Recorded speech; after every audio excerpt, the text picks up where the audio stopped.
It is now 85 seconds to midnight. 85 seconds to midnight.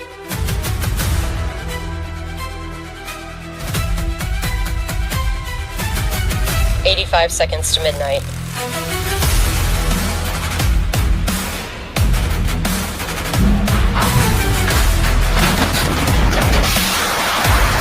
On foot.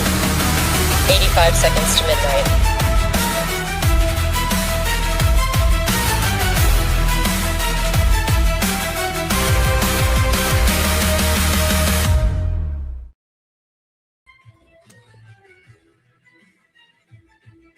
Oh, hello. Just finishing my new book. You're a careful Fine, reader. It looks like you've never opened it before. None of the pages are marked or anything. I like to take care of things I value, Brian. Yeah. So you don't value your fingers. Well, hang on. What was that? 1 minute, 5 seconds. Thank you very much. No, it was only 4 because you've only got 4 fingers to count on. Shocking. Welcome to the Preppers Fireside. This is your Preppers Fireside. Don't ask any questions and we'll just bugger off. It's as simple as that. Whether you tuned in through Brian's channel, Alan's channel, or my channel, feel free to get your questions in there. Anything about prepping, anything prepping related, about the current events with regards to prepping, even the simplest questions that you might just want the answer to. We might have had experience with it, or one of us here might have done, or you can direct it direct to the panel. Use capitals, use a question mark. You have the option of a super chat on all of our channels, I think, now, Alan. You can have super chat on yours now, Alan? I can, yeah. There we go. Super if anybody wants to do that, I'd be happy with that. He'll be so excited if you super chat on Alan's channel. No, you can use the super chat because that automatically stars the question for me. Otherwise, it's me just looking through blindly trying to highlight the questions. And Brian will tell you how difficult that could be while maintaining a conversation. So, with that said, despite the world falling apart, Brian, how are you today? Good. I'm all intact and everything. Feeling a lot better than Friday. I felt like shite. So yeah, all is good. All is well. Excellent. And Alan, how are you doing today? Yeah, I'm doing good. I'm ignoring you. Got a few days off work, so that's always good for me. Excellent. Got any camping planned in them few days off? I'm just changing Brian's name because he got it wrong. No actual camping, but I've got some other videos that I'm doing. I'm currently wrecking my best jacket. Oh, excellent! I'm looking forward to that one. And John, the Welsh prepper, joining us from the new location. John, how's the move gone? It's gone very well. I got a massive shed now, and I've made a false wall in it, and I've put all my preps in it, and I've spent the day building a tower for my totes so I can slide them in and out. I'm loving life, and I've had 10 days holiday, and back to work tomorrow. These bloody civil servants, they barely work as it is, do they? Yeah? Honestly, it's shocking. Can't help but notice you all your fingers, John. I don't. Yeah, look, all of them. Look, could be a hand model with fingers like those. Where's the other one? Uh-huh.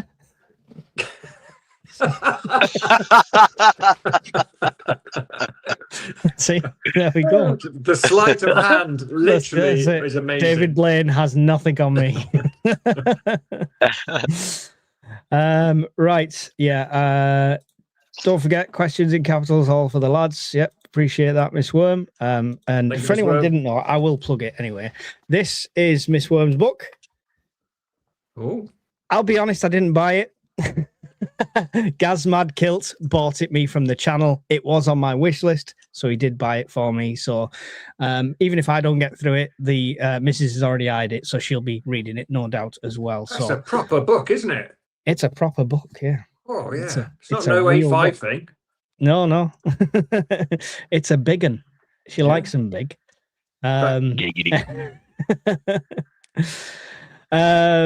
Thoughts on Coventry being promoted to the Premier League. It was inevitable once Sunderland weren't there to stop him, but thank you, Marty. We've not got a ream of questions from Phil at the start, so I've got to go through and star these ready. Okay. So we'll start with, hi, Brian. like, because this is Brian's fucking channel. We're just extras now. Yeah. He gets more views than me. He gets more people coming through than me. He gets all the super chats and the middle-aged women swooning. I'm just here for goddamn sure. Anyway, sorry. Hi, Brian. Question. I have an Anker 521 power bank. Am I limited to what applications I can connect? Thanks. Yes. So that's one of the older ones. One of the early Anchors. It's a kind of small to medium-sized power bank. It's got about 500 watt hours battery, and it's about a 500 watt power bank. I'm just running from memory. So if you exceed the 500 watts of draw, then it'll cut out. It'll just trip, basically. So you're not going to run a kettle off it or anything like that, or a toaster, high induction loads, anything like that. So charging phones, running a TV, it would basically run probably a television for about 3.5, 4 hours, something like that, or a CPAP machine for about 8 hours, just as a kind of benchmark. There you go. Cool. Thank you for your question. Well-known, unknown 2699. Horace Rumpole. Is cider one of your 5 a day? Actually, we were talking about this last night, weren't we, Alan? Ciders could be one of the ones that you could make quite easily in SHTF. Yeah. Apparently the best ciders in the world are made in the UK. It's not one of my 5 a day because I don't like cider. And just like I says in that podcast yesterday, the closest thing I've come to making a good home brew also involved shower water. So, it's not that great. It was like a selling point, you could buy a bottle of beer with shower water that's ran down the crack at it anyway. I did used to make my own home brew, but it is so water intensive. I mean, genuinely, you probably got to use about 4 or 5 times as much water as you actually bottle to get everything sterile. It's not worth it, really. If it was SHTF, I'd probably make it, but not just for if it was long-term SHTF and we're trying to rebuild and you needed a drink, then the options would be there at least. Yeah, I mean, homebrew's actually got some advantages.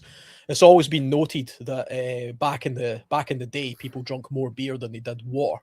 And it used to be said that the reason they did that was because the beer was safer than the water. Yeah. Because beer is a relatively sterile product because it has to go through a sterilization process almost in order to be made. Whereas water, back in the Middle Ages or in some parts of England, you wouldn't want to go near it.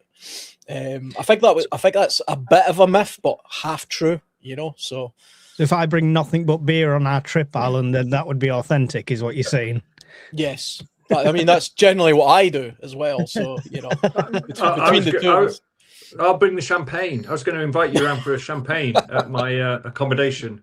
Sorry, there's no butlers on our camping trip. Sorry. You're the butler. Yeah, I'm the butler. Yeah. 1 or 2. Thing is, apple trees are pretty easy to grow, and they grow lots and lots of apples. Anybody with an apple tree in their garden will know that they have a garden covered in apples at a certain time of year. So if you've got the means to turn it into cider, then that's a great way of long-term storage. Because why do you think the first tree I've bought is an apple tree? Yeah.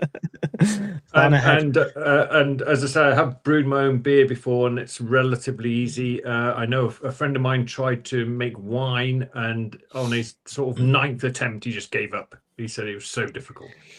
I think it's getting the mix right with wine, right? It can become out very vinegary kind of thing. That's the issue. Brian, you don't drink, but you're a disgusting, horrible crackhead Pepsi addict. What's your plan when that supply runs out? We're talking about brewing our own. Have you looked at brewing your own Pepsi? We talked about that cola herb the other day. If I run out of Pepsi in a disaster, I would probably assume the fetal position on the floor and cry for a bit. It's probably how it's going to go, if I'm honest. Is it just going to be a cold? I do drink, just very rarely. Once, twice a year tops. In fact, do you know the last time I did any alcohol? The Scottish Prepper meet last year. That's knew it's going to be. That was it. Good times. That's my mission. Get Brian drunk on champagne at the Scottish Prepper meet this year. So look, I'm not drinking anywhere near you in Vaseline. I'm not sure whose channels it's on. It's one of your channels. Andy Walker sent a £3 super sticker. So Thanks, thank you, Andy. whoever- Much appreciated, buddy. There you go. I knew it'd be Brian. It's just Listen, just calm down there, fingers. Okay, just chill. next week. I'm going to turn off the call streaming. Ha ha. Question for It's going to Brian. be mighty lonely in there with Mike on his own. Question for Brian. A silly question. Are you able to place a power bank on its side for use in difficult spaces? It's vented, right? Yeah, but you need to watch the vents. So yeah, let's do show and tell. So there's a little C300 vents are on the side. So you could lie it on its back like that, and the vents will still be there. Now heat rises obviously, so that'll be taken into account in the design phase. But I don't anticipate any problems if you've got it lying on its back like that for a couple hours. If you're not drawing a lot of current, you should be fine. Same with any electronics. Just don't block the fans or vents on anything. Yeah. It's just a good rule of thumb, I would say. And they don't like water.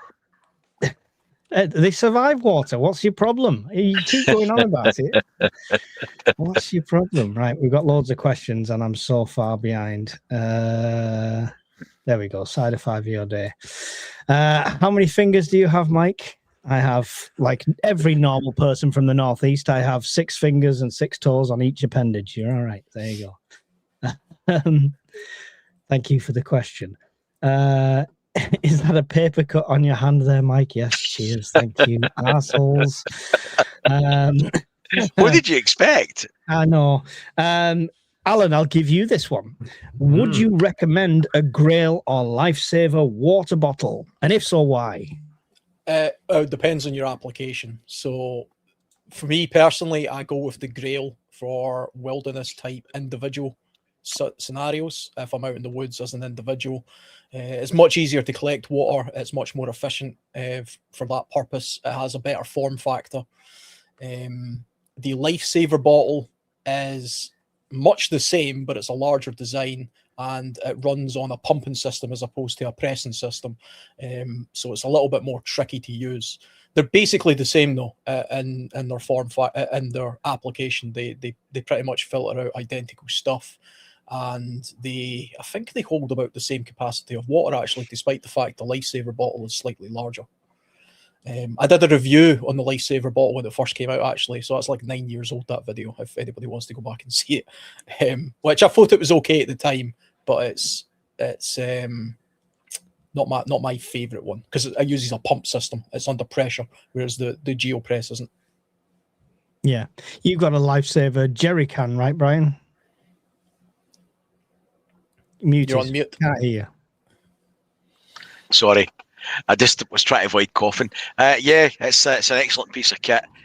It was a gift, but they are expensive. But for a family, I think it's fantastic kit. Not as portable, obviously, as the Grail, though, I would say. No, obviously it's for more mass water. I like the Grail.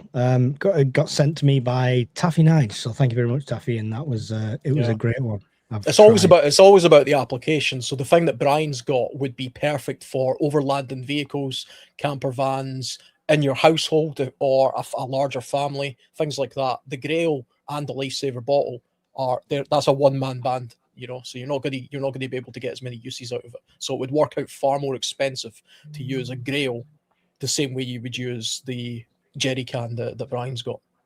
Yeah, definitely. Kane says, what will happen next in Iran, now that the talks have gone sideways? John, care to speculate? Yeah, Trump is in a spot, isn't he? He's started a war of choice. He thought he'd go a very different way, and it hasn't. Iran have basically told America, fuck off, we attack us all you like, we're not going to give up. He's under a pretense that he's in control. He's now said he's going to blockade the Strait of Hormuz, and the Iranians are like, well, we're already doing that. So it's like, I'm stopping you coming through the door. No, I'm stopping you coming through the door. So it's like, it's as they would say in the military, it's just shit show. I think imagine I imagine his school of thought there is if they block everyone else, then the people that Iran are letting through, like China and stuff like that, will then put more pressure on Iran. I think that's the rationale behind it. Right, which is a false rationale, because if you look at the evidence, there were 0 aircraft shot down for about 29 days, and then 5 were shot down in a day. Where are they getting those missiles from? All of a sudden, China. If they blockade the straits, who are they stopping getting oil? China. Who's the net importer of oil? China. Is it going to piss off China? Probably. So I again, Trump just has got no strategy. He's got an exit plan. He's desperately, in my humble opinion, looking for a way out that he can make it look like he's won, and it's not coming. So the Iranians are just going to tough it out. The Iranians are winning. They're not winning tactically. They're winning strategically. Yeah, and they'll just tough it out. I'll go around the table on this one because it's interesting on-topic points. So, Alan, what's your thoughts on this? I'm pretty much with John on this. Actually, I think that analysis is fairly spot on. I always thought that the whole Iran thing was part of a bigger picture that was generally against China anyway. But the thing with Iran is all they have to do is wait out. They can't go anywhere. This is always the problem when you fight countries on their home turf. Where are they going? They can't go anywhere. So it's not like they could just pick up and surrender and say yes, okay. And Iran's a special case. It might be completely destroyed from a military point of view, as in they've no navy, they've no air force, and we've destroyed most of their missiles.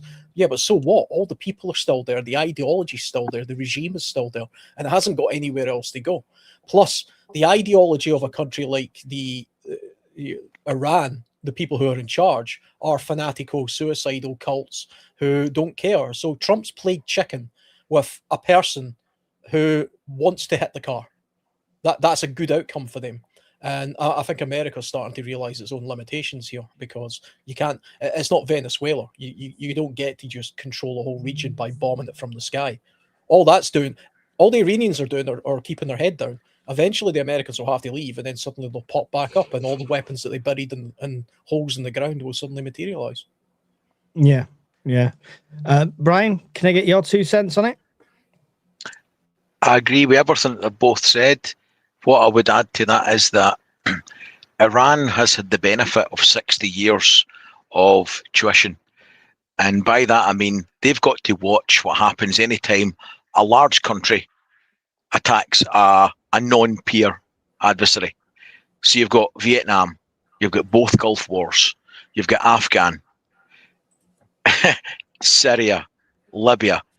Yeah, the West goes in, largely flattens and dismantles the traditional military apparatus, might even take out the leadership, but ultimately time forces them to leave, because public opinion, munitions, airframe lifetimes cycles, etc. They know, Iran knows by looking at the past, that the West always cuts and runs. It's the one thing we've been consistent in for 50, 60 years. Sooner or later, we will leave. They don't have to win the battles. They're going to lose the battles. They were never going to win them. All they have to do is survive till they get fed up and they fuck off. And that's it. Like John said earlier, they've lost the battles, but strategically, Iran has won. And to win, all they have to do is do nothing. It's really that simple. Hold out. Yeah, definitely. Go on, John.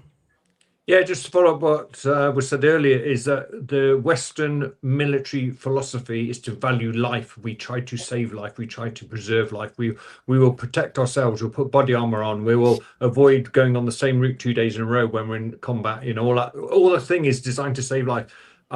Iran, they value martyrdom.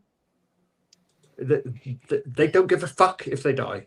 They value martyrdom. So, and we just can't get in our head. The Western military philosophy just cannot cope with it.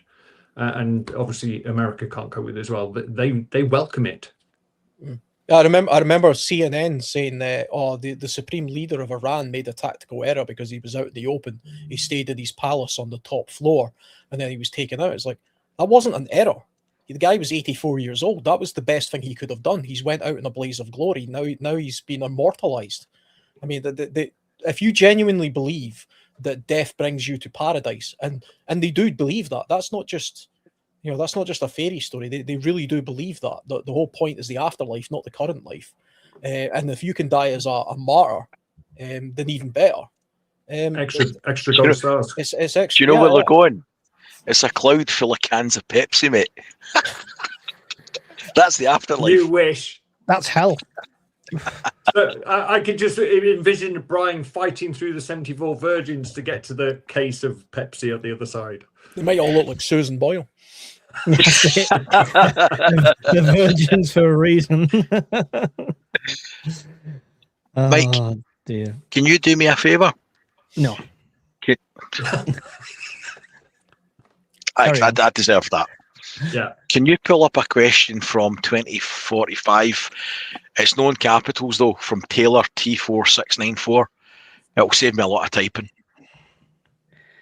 It's just under preparing the path.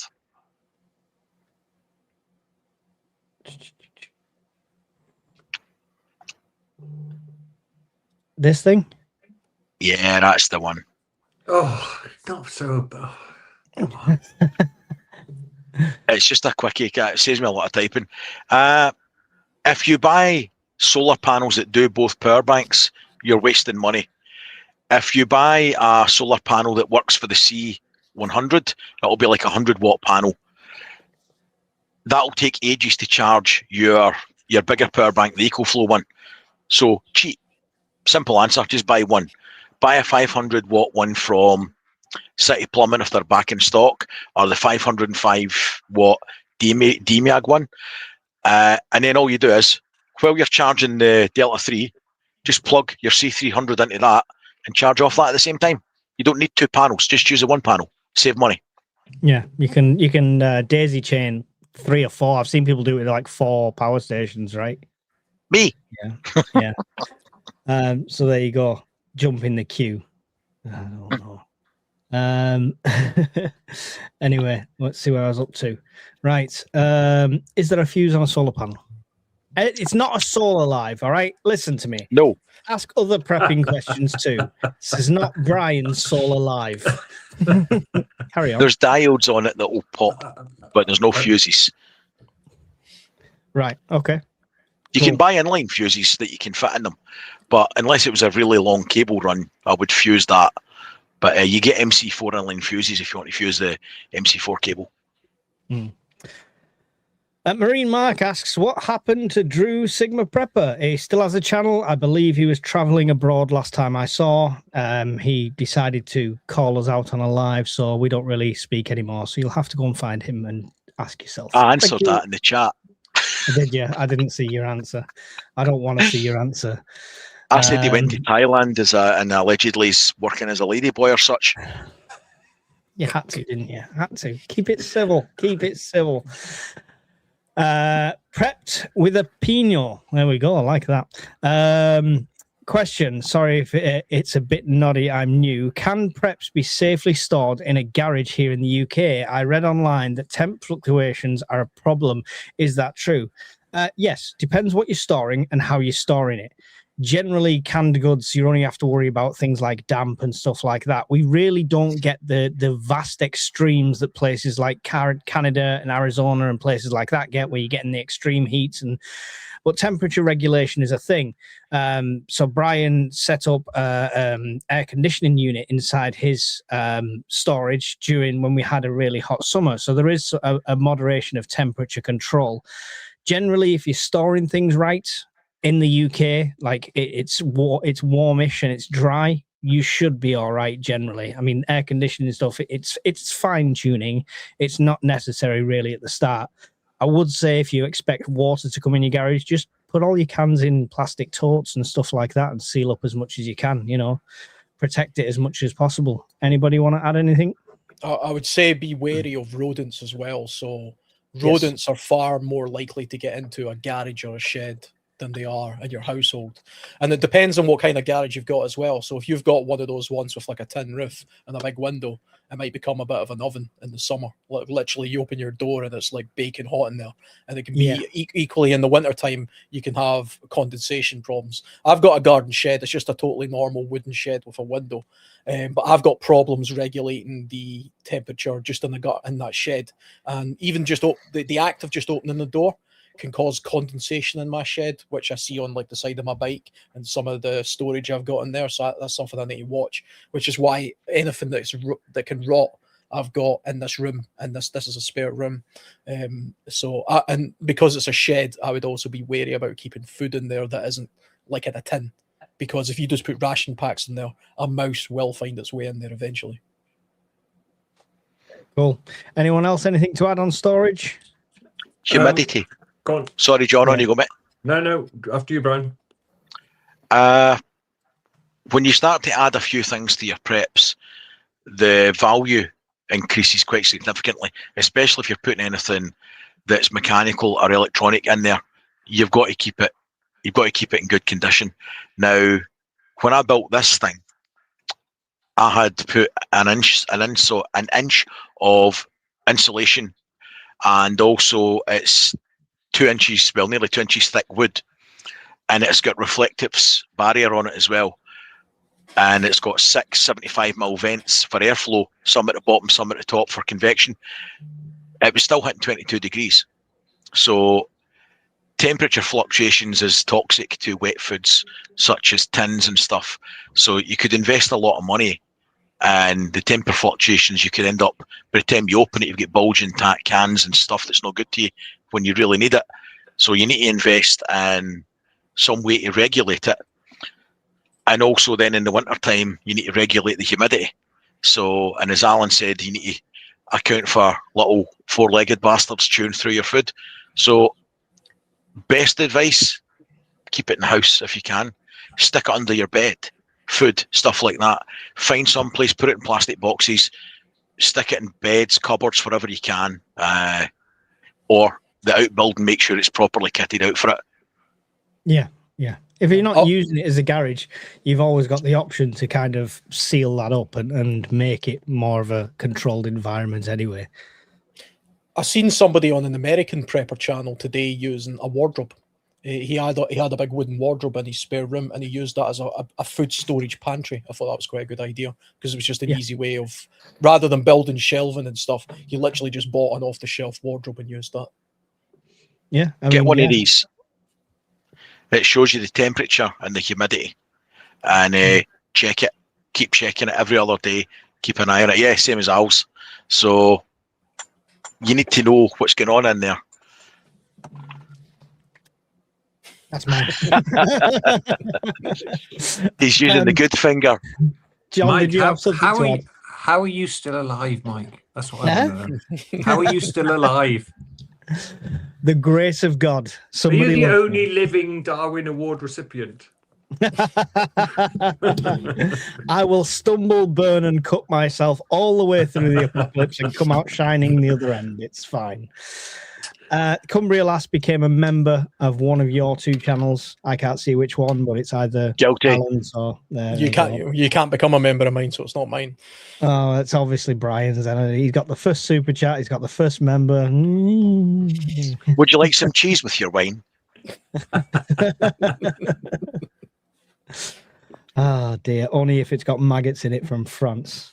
French caves. That's the ones. Italian. Is it Italian? It's Italian. Sorry. Thank you for the question. Prepped with Pino. Question with what is going on at the moment? I'm thinking of purchasing an electric Super Sorko Stash 125cc. Is it still 125cc if it's electric? Anyway, no. With around 110-mile range, what do you think? I assume the 125cc refers to the output power, so you can use it on a 125 style license, like a learner license, because it wouldn't be 125cc if it was fully electric. No, because cubic capacity relates to cylinder size, doesn't it? Any cylinders? Yeah, cylinders on the engine, yeah. Yeah, so, but Maybe it's dual. Is it dual? I'm guessing he means like it's it's based on the actual power, the speed output and stuff like that, the torque and what have you. So that sounds good to me, to be fair. I looked at the One, it was called, an electric bike years ago, but they were still heavily underdeveloped at the time. But I quite like the idea of electric car if you've got a solar setup. If everything goes to Pete Tong, fuel's going to go before the sun goes. So you're going to have a way to charge that. And if it's a smaller engine, a smaller power output like a bike, then I imagine the charging time would be a lot less. So, I mean, I think it's a good idea, to be fair. Consider the My Rider One. It's a folding electric bike, and you can literally stick it in the boot of your car. So if you had a shit hits a fan... Can it go like 60, 70 mile an hour like I bet this can? No, I'll never beat that. But what it will do is it will fit in the boot of your car, and it will save you walking for 40 miles. So you could have your bug-out backpack on, which doesn't need to be the same size. The roads could be blocked, and you can pedal with your bike. And it'll be a lot cheaper, I would imagine. But, I mean, it's a trade-off. You're restricted to more paved, kind of less rugged areas, whereas the bike he's talking about will be much more suitable for getting off land and giving you a better route option. It's they've improved a lot since I last looked at them. I would be a little bit aware though of quite a pretty little number, to be fair. How much is it? Not all that bad. Starting from 6,299.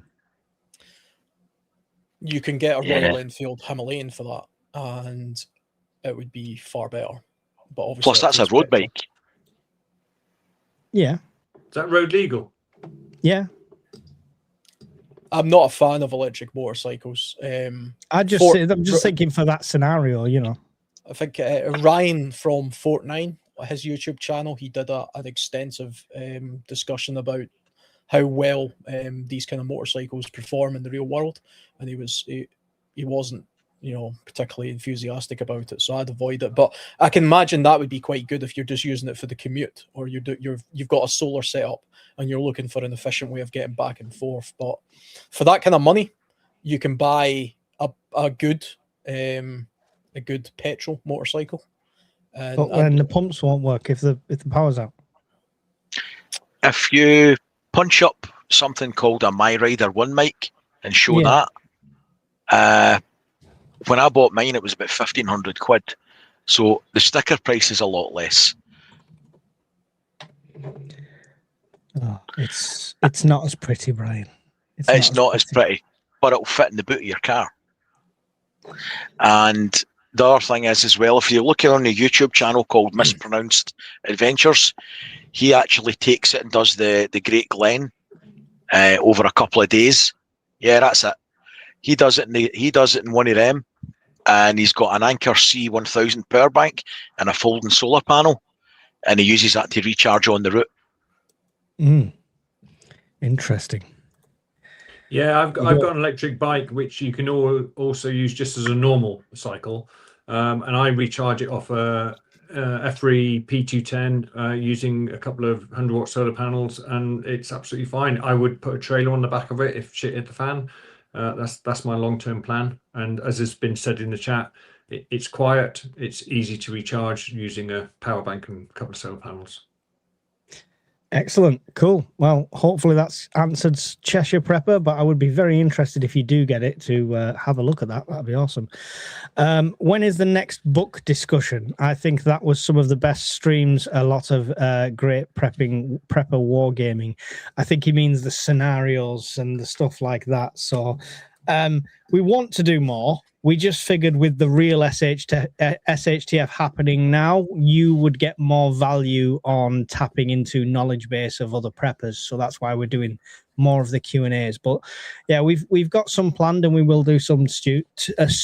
So just make sure you're subscribed and you hit the bell notification and all that wonderful stuff. And you are. How's the garden coming on, Mike? Yeah, all right. It's I've got my tree and my potatoes in.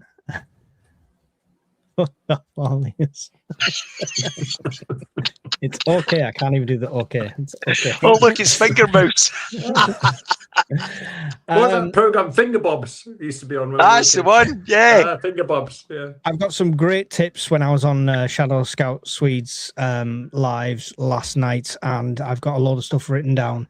I can only update that really on the Patreon and members area. There's no angle to film my garden from that won't give it away whereabouts I am. So I'm trying to keep it as off YouTube as possible, but I will attempt to put something together. So yeah, it's going well at the moment, and it will definitely get better. Good evening, gentlemen. Can you fucking solar? Can you parallel solar power stations? Recently purchased a Fiat 400 watt station. Yes, I think we just said that you could do that. Can you mix brands and stuff? You can parallel the panels. You can't parallel the power banks. So if I think they've just mistyped, I hope so anyway. You can't parallel the power banks. It doesn't work like that. I'm pretty much convinced they mean the solar panels. Yes, you can parallel the solar panels and keep it under the maximum open circuit voltage for the power bank, and you'll have no problems at all. So over paneling is fairly common. Mike, don't be a dick. I hadn't even noticed he'd fallen asleep. I parallel my solar panels, and you can get splitters quite cheap. You don't have to buy the F3 ones or any branded ones. You can get them on Amazon or eBay or whatever. And the 12-volt splitters with the connectors are quite cheap, and that makes it quite easy to do. Branch connectors, but don't buy shit ones. Branch connectors. Buy decent ones.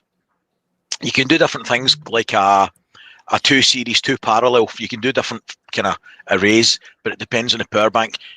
So for that, keep it simple. Just keep it in a parallel array. Cool. Thank you very much for your question, Lee Bowman. And guess what the next subject's about? Looking at getting an EcoFlow Delta 3 plus Anchor 300 for smaller item charging. What solar panel would you suggest to charge both? Thanks. We answered that one. Yeah. There you go. Move on. Yeah. Okay. There you go. Let's move on. What would you suggest for a family that doesn't want to spend much money? Don't have kids. Divorce. No. I assume you're talking about prepping in general. And if you are, then ignore all the gimmicks. You know, even to the point of we talk about the Delta 3s and stuff like that. Yes, they'll be wonderful to have. But if you're on a tight budget, it's not always the option. Get the smaller options. Get the small power banks that's just going to keep your phone going and stuff like that. Yeah. But your main concentration always has to be food, water, shelter, warmth. So for me, that's my opinion. Anyone want to chirp in on this one? Look to try and make what you're doing just now more efficient. So prepping might just be about better utilization of whatever it is you have at the moment. So do a bit of a sit rep of what your consumables are just now. How much energy do you use? How much food do you go through? How much, how often do you have the heating on, etc. And then make a spreadsheet and look to try bring that down as much as possible and give yourself a little bit of excess. And with that excess that you've saved, where you're not spending any more money, you've just saved a bit of money, but now you could spend it on maybe improving somewhere that you see a bit of a lapse in your preps. And it might be in tinned food, or it might be in a small power bank or something like that. But you're not spending anymore. You're literally just sorting out your finances a little bit better. Yeah, definitely. Now's the time to be a bit more frugal and save what you can, right? Thank you, Preparing the Path. Yamafend. Now Trump has put a blockade on the Strait of Hormuz. What happens when the Chinese come trying to sail by with a tanker? We get the popcorn out and we watch. My money would be on America just letting them sail through because they don't want to take on China. Yeah, it'll be stop, please stop. Now, please stop. Please stop. We'll let you off this time. Yeah. Just this once. We've come to an agreement. We've come to great productive talks, and China can now go through.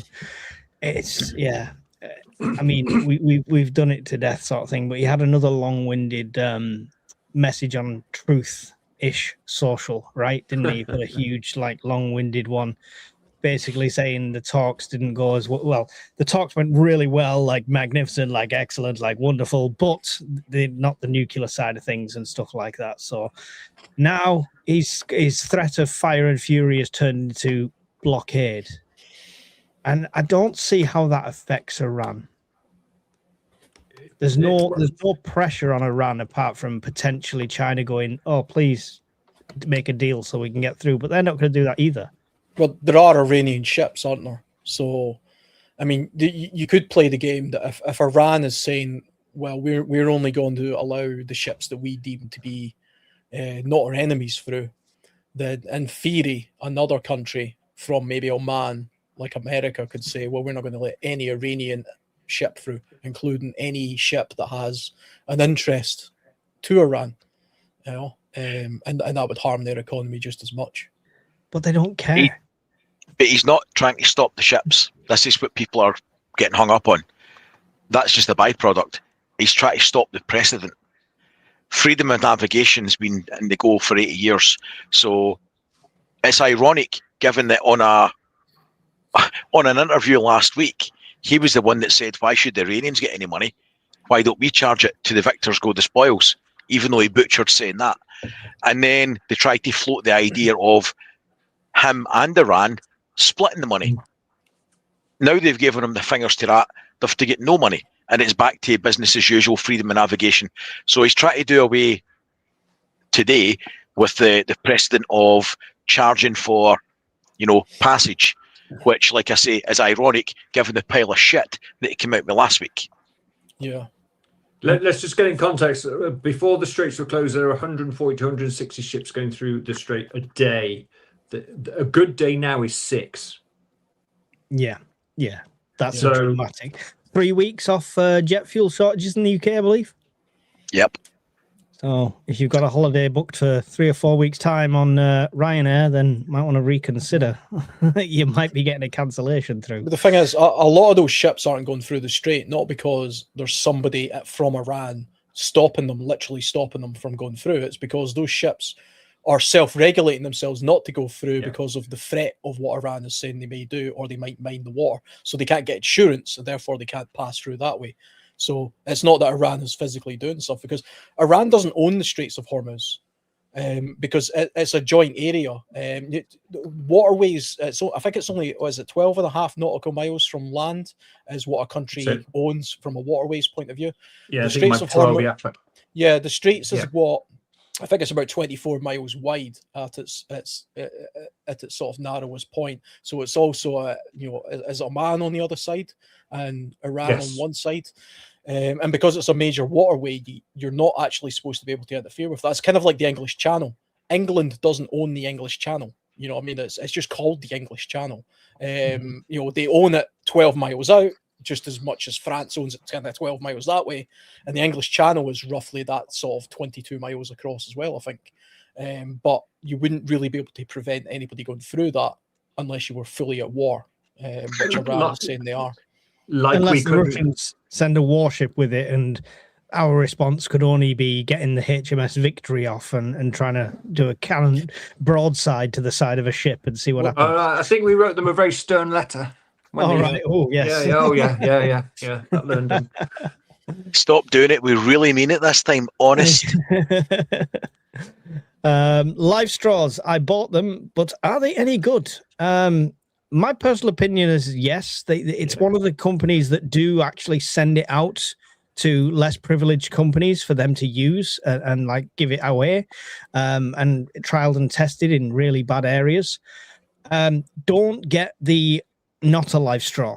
I did a video a while ago where I cut one open. I cut both a live straw open and a cheap Temu version one open, and the difference is dramatic.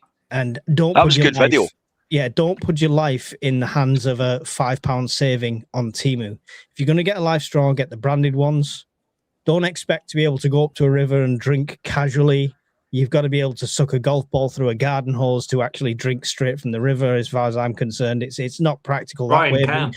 you could definitely use it like you would use a Sawyer Mini and use a filter bag on it and stuff like that. So, anyone else experience with life straws, good or bad? Good. No, I've had no problems. Yeah, reputable. You get what you pay for. You get what you pay for in that. Alan, any reason you've got the Grail instead of the life straw? There's no specific reason other than I've never used the life straw. It definitely works. I know people who have used them and they say they're very good. The Grail is simply just a better form factor, so it's more practical for what I use because you can actually hold the water like a water bottle in the Grail, whereas I think the life straw. You can actually get life straw water bottles now. I believe it used to be the case that it was literally just a straw, but now you can get water bottles. But you won't get as much of a lifespan out of it as you would with a Grail, the activated carbon. I'm pretty sure life straws, though, they do use, I think they use hollow fiber filtration, if I remember correctly. Yes, they do. Yes. Yeah, so that tends to be a little bit less efficient, in my opinion, than your activated carbon type purifiers for chemicals. And viruses are basically the same, but the chemical side of it, like VOCs, you really only get that from things like the Grail, whereas you won't get that from the hollow fiber ones. Yeah, and as a comparison between the two cheap ones that I cut apart, they had them the fibers in there doing it the same sort of way, but it was about 80% less in the cheap version. So you could have dropped a stone through it practically. So yeah, just make sure you go for the branded. Water is one prep. I know it's expensive for some things. I would not cheap out on because it's the one that could really kill you. Yeah. Wise words. New UK war book coming, courtesy of our lovely government. Thoughts? I saw the headline on this. I'm going to have to see if I can find any details and do a video about it soon. John, what's the skinny? Can't tell us. He's not talking. I don't want to talk about it. It's emotional. I do genuinely have to be careful what I say here. Because of my employment status, I want to keep it as employed. Mate, don't take the risk then. There's no point. We can just talk and speculate, and you can pull faces accordingly. For me, it's going to be a carbon copy of another one of the preparedness books. It's going to be Too Little, Too Late, and it's going to be all about. It's not actually a war book. It's going to be about just general emergency, general preparedness, and they're probably going to do the same 3 days worth of this and 3 days worth of that. I'd love to be proved wrong, but I feel like it'll be a drop in the ocean, and it feels like something most of Europe did 6 or 7 months ago. Brian, what's your opinion? I mean, look, it's nice the government are actually starting to do something, right? Yeah, but they're not though. That's the problem. They're not actually doing anything. They committed to upping to 5% for NATO and haven't done it. They've committed to improving the armed forces and haven't done it. So that'd be like me coming in tonight and saying, oh, do you know, I'm going to go and buy whatever, X amount of prepping stuff, and then never actually doing it. So they can print out as many pretty leaflets as they like, and then float it out under the radar like they did the last time. It was very muted when it was done. It was in some of the media for 2 or 3 days. We seen some uptake on the prepping channels, and then it was all forgotten about. So words mean absolutely nothing to me from the government until I see production. Unless I see ammunition factories starting up, steel factories producing, training schools open for the military, recruitment starting, decent contracts and covenants with the military. Until I see any of that, nothing is worthless. It's absolute pish. Yeah. Alan, your thoughts? Surely getting the nation a bit more prepared is better than nothing, right? Do you know, I'm kind of on the fence about these kind of pamphlets and books. When Sweden released its yellow one not that long ago, I downloaded a copy of it and I read through it, and you know, there was nothing in there that apart from a few of the specific numbers, there was nothing in there I didn't already know. But you know, that's because I'm kind of interested in the subject. I think for the average person, you could argue that it's worth having something as opposed to nothing, even if they take it, don't read it, put it on a shelf, and then if an emergency happens, they can at least go to the one book that they have on the subject You know, they're not going to have a bookshelf like we have, you know, extensively talking about it. That's the one book they're going to have. And if they skim through it and find something useful in there, then it's worthwhile in that sense. But like Brian says, it'll probably be a waste of money, because they'll spend a ton of money on it. It won't actually be that good. So I don't really know what to think about it, to be honest. I haven't seen the article, so I don't really know anything about it, but I imagine that's what it is. It's the same as the pamphlets that they're passing out in Sweden and things like that. Do you know why I'm cynical, Alan? And I don't want to be, and I don't take any pleasure out of it. This is the thing. It fucks me off, excuse the language. It really does, because if it was actually worthwhile, they would question the government. Okay, so you're telling us we need to do this, this, and this because of all this big, scary shit that's coming down the road. What are you going to do about it, and what are you doing to help us? They don't want those questions coming back to them. So it'll be toned down, it'll be wishy-washy, and it'll be shite. Yeah. It'll be interesting to see. It'll be interesting to have a read of it and see their perspective on it. I suspect it's going to be a carbon copy of the ones we see in Europe. First thing I'm going to scroll to the back and see if it says written by John somebody. I'm going to be like, No, because if I wrote it, it'd be good, Mike. Yeah, all right. Yeah. So thanks. That's all we needed to know from you, John. It's going to be shit. You may think that. I couldn't possibly comment. Excellent. Yeah, I think that's when we're on the same sort of consensus there. Thank you for the question, Wishful Bumblebee. Do you know what they should do rather than waste money writing some crappy booklet?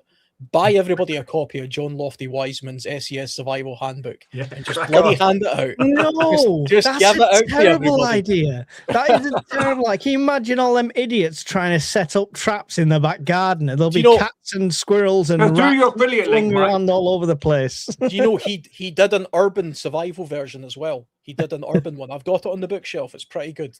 That's a far better book, and it would actually save the government money because you can buy that book for like 10 quid or something. I'm sure they could buy that.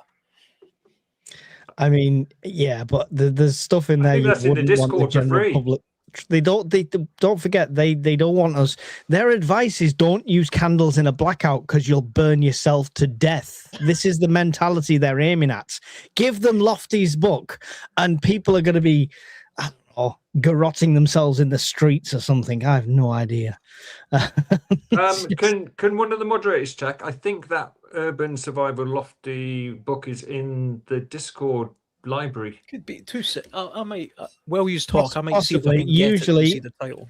If you don't know, by the way, during the live, usually after the live, Miss Worm will, any books we've mentioned or so much, she'll put links to them that go through her affiliation. So make sure you use them, and it helps her channel out as well. Shall I ask the Scottish government to use your affiliate link to buy the 3 million copies of Lofty Wiseman's book, Mike? That would be really handy, John. I'll see what I can do. Fuck my work up. No promises. I say that 3 million affiliate links is probably 3 million half pennies. So what does that come to? I don't know. It's worth having. It's worth having. It's worth not. That's not all we having. need to know. Country Trumpkin. I've just read that. Here's the urban one. Here's the wilderness one. So very similar looking books. There might be updated copies nowadays, but this is the urban version. Do you know what? I'm ashamed to say I've never seen or heard of the urban one, so that is going to go on my list. Fantastic book. It's very prepper orientated. Is the first section about sort of self-defense, basic self-defense? Because if it is, I've seen it on Discord, definitely.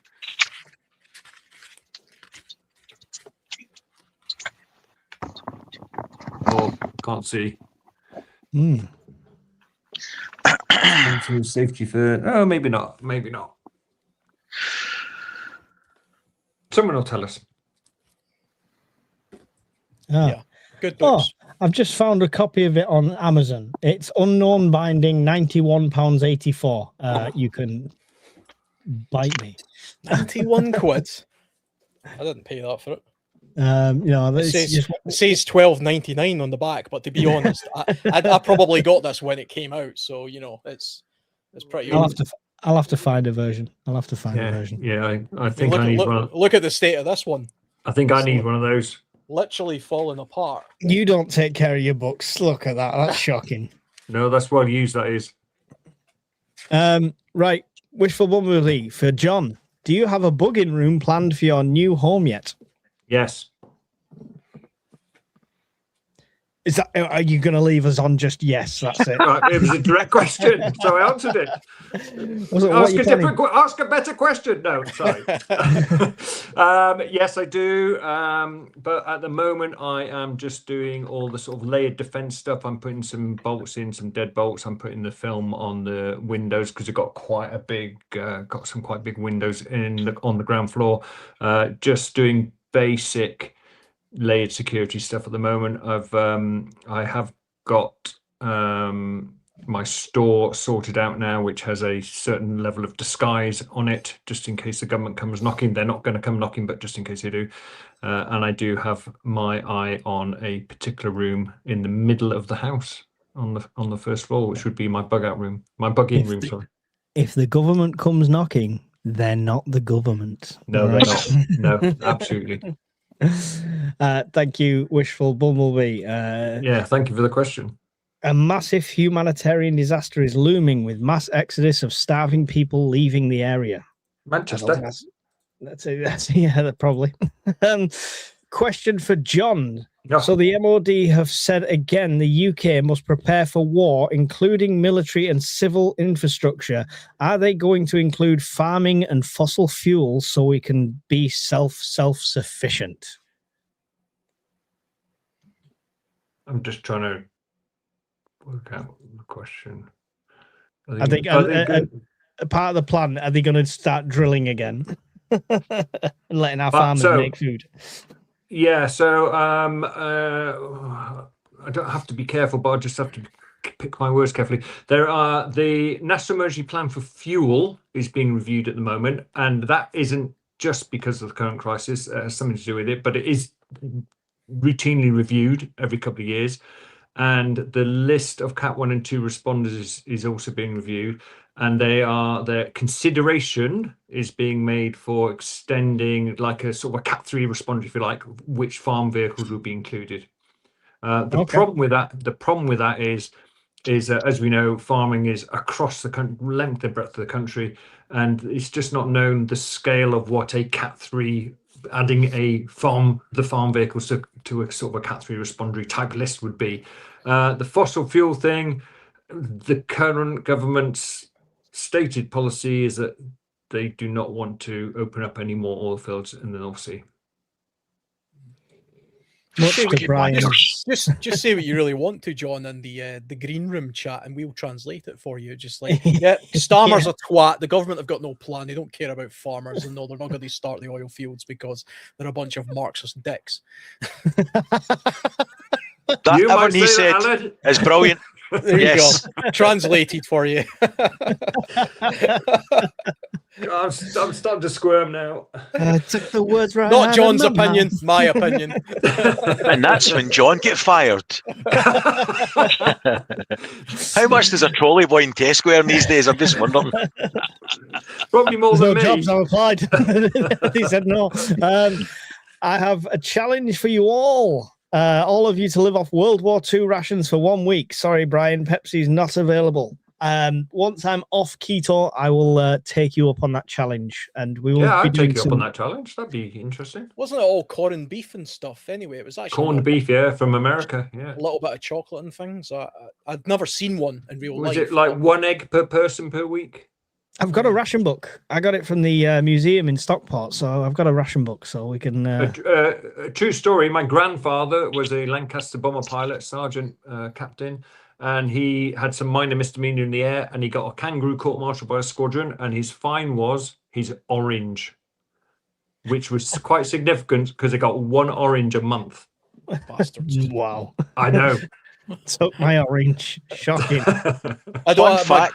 My gran did tell me that when she was very young, her and her sister were given bananas, and it was a big deal because apparently that was something that was like very hard to come by, even at their age.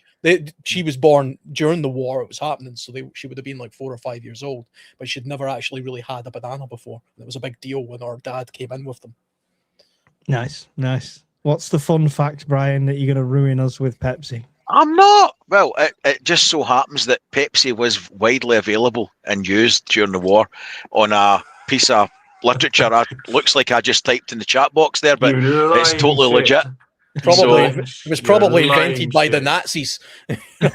Was it a Nazi invention? Did it have bromide in it, Brian? Well, do you know, they got some things wrong. I'll grant you that, Alan. But, you know, every now and again, a little nugget comes out. And that was the worst of them. That was the worst of them. Tell you, I've got to work with some assholes here. Honestly, you just don't appreciate culture. I guess I'm drinking a foreign beer. This is from Italy. You know? that's it. It's surrendering to you. I guess dehydrated meals are best in a ground store cache. Will hydrated meals freeze? Yes. No. No. Dehydrated meals. Hydrated meals freeze. No, hydrated yeah. meals. Will they freeze? Yes. Yes. I don't think they would. Depends how insulated the box is and how deep you bury it. It's quite a regulated temperature when you get so far down. Yeah, you got to go down about 6 to 8 feet, though. Yeah, Oh, but explore across when link. do we get that cold? Mm. I mean, I'm talking not Scotland. You can ignore these two idiots. It's icy in June there. To be honest, I didn't really read the ground store part. It would be quite difficult to freeze even just a couple of feet down because it's insulated down there. But they freeze if they're out, if they're in your backpack or something, because Yeah. I've froze them solid before. Yeah, it probably wouldn't freeze if you buried it. Yeah, that was my thinking as well. But I mean, you've got to think. Just plan out what you're doing with this. If you're caching something for a journey, do you want to stop on this journey and pick up 20 wet ration packs that are going to weigh you down, or do you want to pick up 20 freeze-dried, weighs nothing meals? But then you've got to think about water as well. So chicken and egg, but yeah. And also 20 freeze-dried meals is quite expensive. Yeah. That's the unfortunate thing at the moment. Yeah, definitely. Yeah. I need a freeze dryer. You do. We keep telling you. If you have a suspended timber floor, put it under. Should have plenty of airflow to regulate temperature and safe from raiders. Very good. It's a good idea. But watch out for the rodents. Yeah, That's the one. Yeah, definitely. Yeah, watch for Maybe a steel-lined box. Yeah. There's loads of little tricks like that. I've done the kickboard ones in the kitchen and trays of food under there. So there's all sorts of little gifts. Thank you for that one. It's a good one. Thanks for reminding me to get more foil wrapped cheese for my stash of MREs, rum, and Taylor's Old 20 Tawny Port. I think I'll get some quints too. There's no point in prepping with food you don't like. There you go. Don't you think this Q&A highlights the biggest worry for most people is no power? Yeah. Yes. Yep. Yeah. I mean, I joke that like all the questions are power related, but it's one of those things I think you can't as easily remedy as going to Aldi and spending an extra 20 quid on tinned food or a couple of bags of pasta and stuff like that. It's a significant investment if you're looking at trying to preserve power and stuff like that. And rightly so. I mean, Brian, I've always thought about CMEs as a threat to the grid. Yeah. So I've always kind of had power planning on my mind, but that's by nowhere near the most likely scenario. Why are people so worried about it? Why should people be so worried about power? The lifeblood of a modern society is the grid. You walk about with a box in your pocket that you have a panic attack if it doesn't work, i.e. your mobile phone. It's got your banking, all your contacts on it. I couldn't even tell you anybody's phone number on my phone. I've no idea. So that's just one example of how tied we are to tech. If you lost your electricity supply within very short order, things would go to hell in a handbasket. And whether we want to accept it or not, most of us simply don't have the skills to survive without it easily. Now, people that have got an interest in prepping could say, well, I would be okay, I would do this, I would do that. Things break, your body breaks, your kit breaks down. everything breaks down. Electricity and mechanical advantage allowed society to evolve because you had more leisure time to build, to think, to make. If you don't have mechanical advantage, you don't have power, then you're back to grunting it out with hands, short life expectancy, and hard work, and dependent on seasons and everything else. It's a big thing. It's a big thing. Yeah, definitely. It's a big effect, but more so, we're on a slippery slope towards the effects of the power grid, right? With relying on renewables and stuff like that. So the likelihood is much higher than it used to be. Can I just make a point here? If anyone thinks that by having a solar array and a power bank, they're going to have unlimited communication and Wi-Fi, you need to think again. The average backup power on a mobile transmitter mast is 4 hours. The major ones have a diesel generator. That's probably going to go 16 to 18 hours, but it's not getting refilled after that. If there's any diesel left. Right, because the government will requisition it all, and it'll get sent to first and second responders, as we've already discussed. So you need to think about. I absolutely agree that electrical power is something a prepper should seriously think about, but it's for things that are going to sustain you and make your life a bit easier, like lighting and things like that. It's not to keep your mobile phone running, because there won't be any signal after about 12 hours. It's not just that. I mean, it's the entirety of our infrastructure now relies on electricity. We simply don't have. It's not like a lot of people say, well, we went perfectly fine for centuries, thousands of years without electricity. It was like, yes, but we didn't live in a society that was based on the infrastructure of the electrical grid. So hospitals run entirely on power.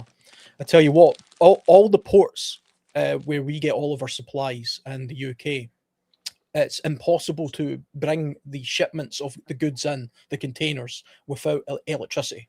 There's no mechanism for bringing in containers without electricity. I know that for a fact. A lot of the logistical infrastructure simply doesn't work without an electrical basis for how that works.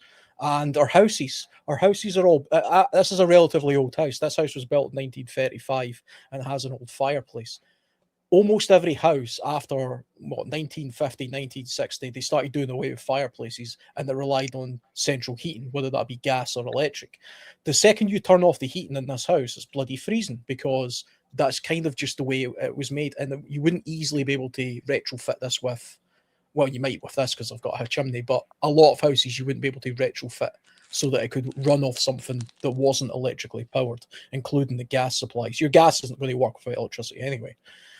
I can't imagine a world where there's no electricity like Mad Max, but we could be in the very near future heading for like deliberate power blockages and outages for periods of time. Rotating, what are they called? Rotor disconnections. Rotor disconnections. That's a very real possibility. Very real possibility. There's my mobile phone. It's coming.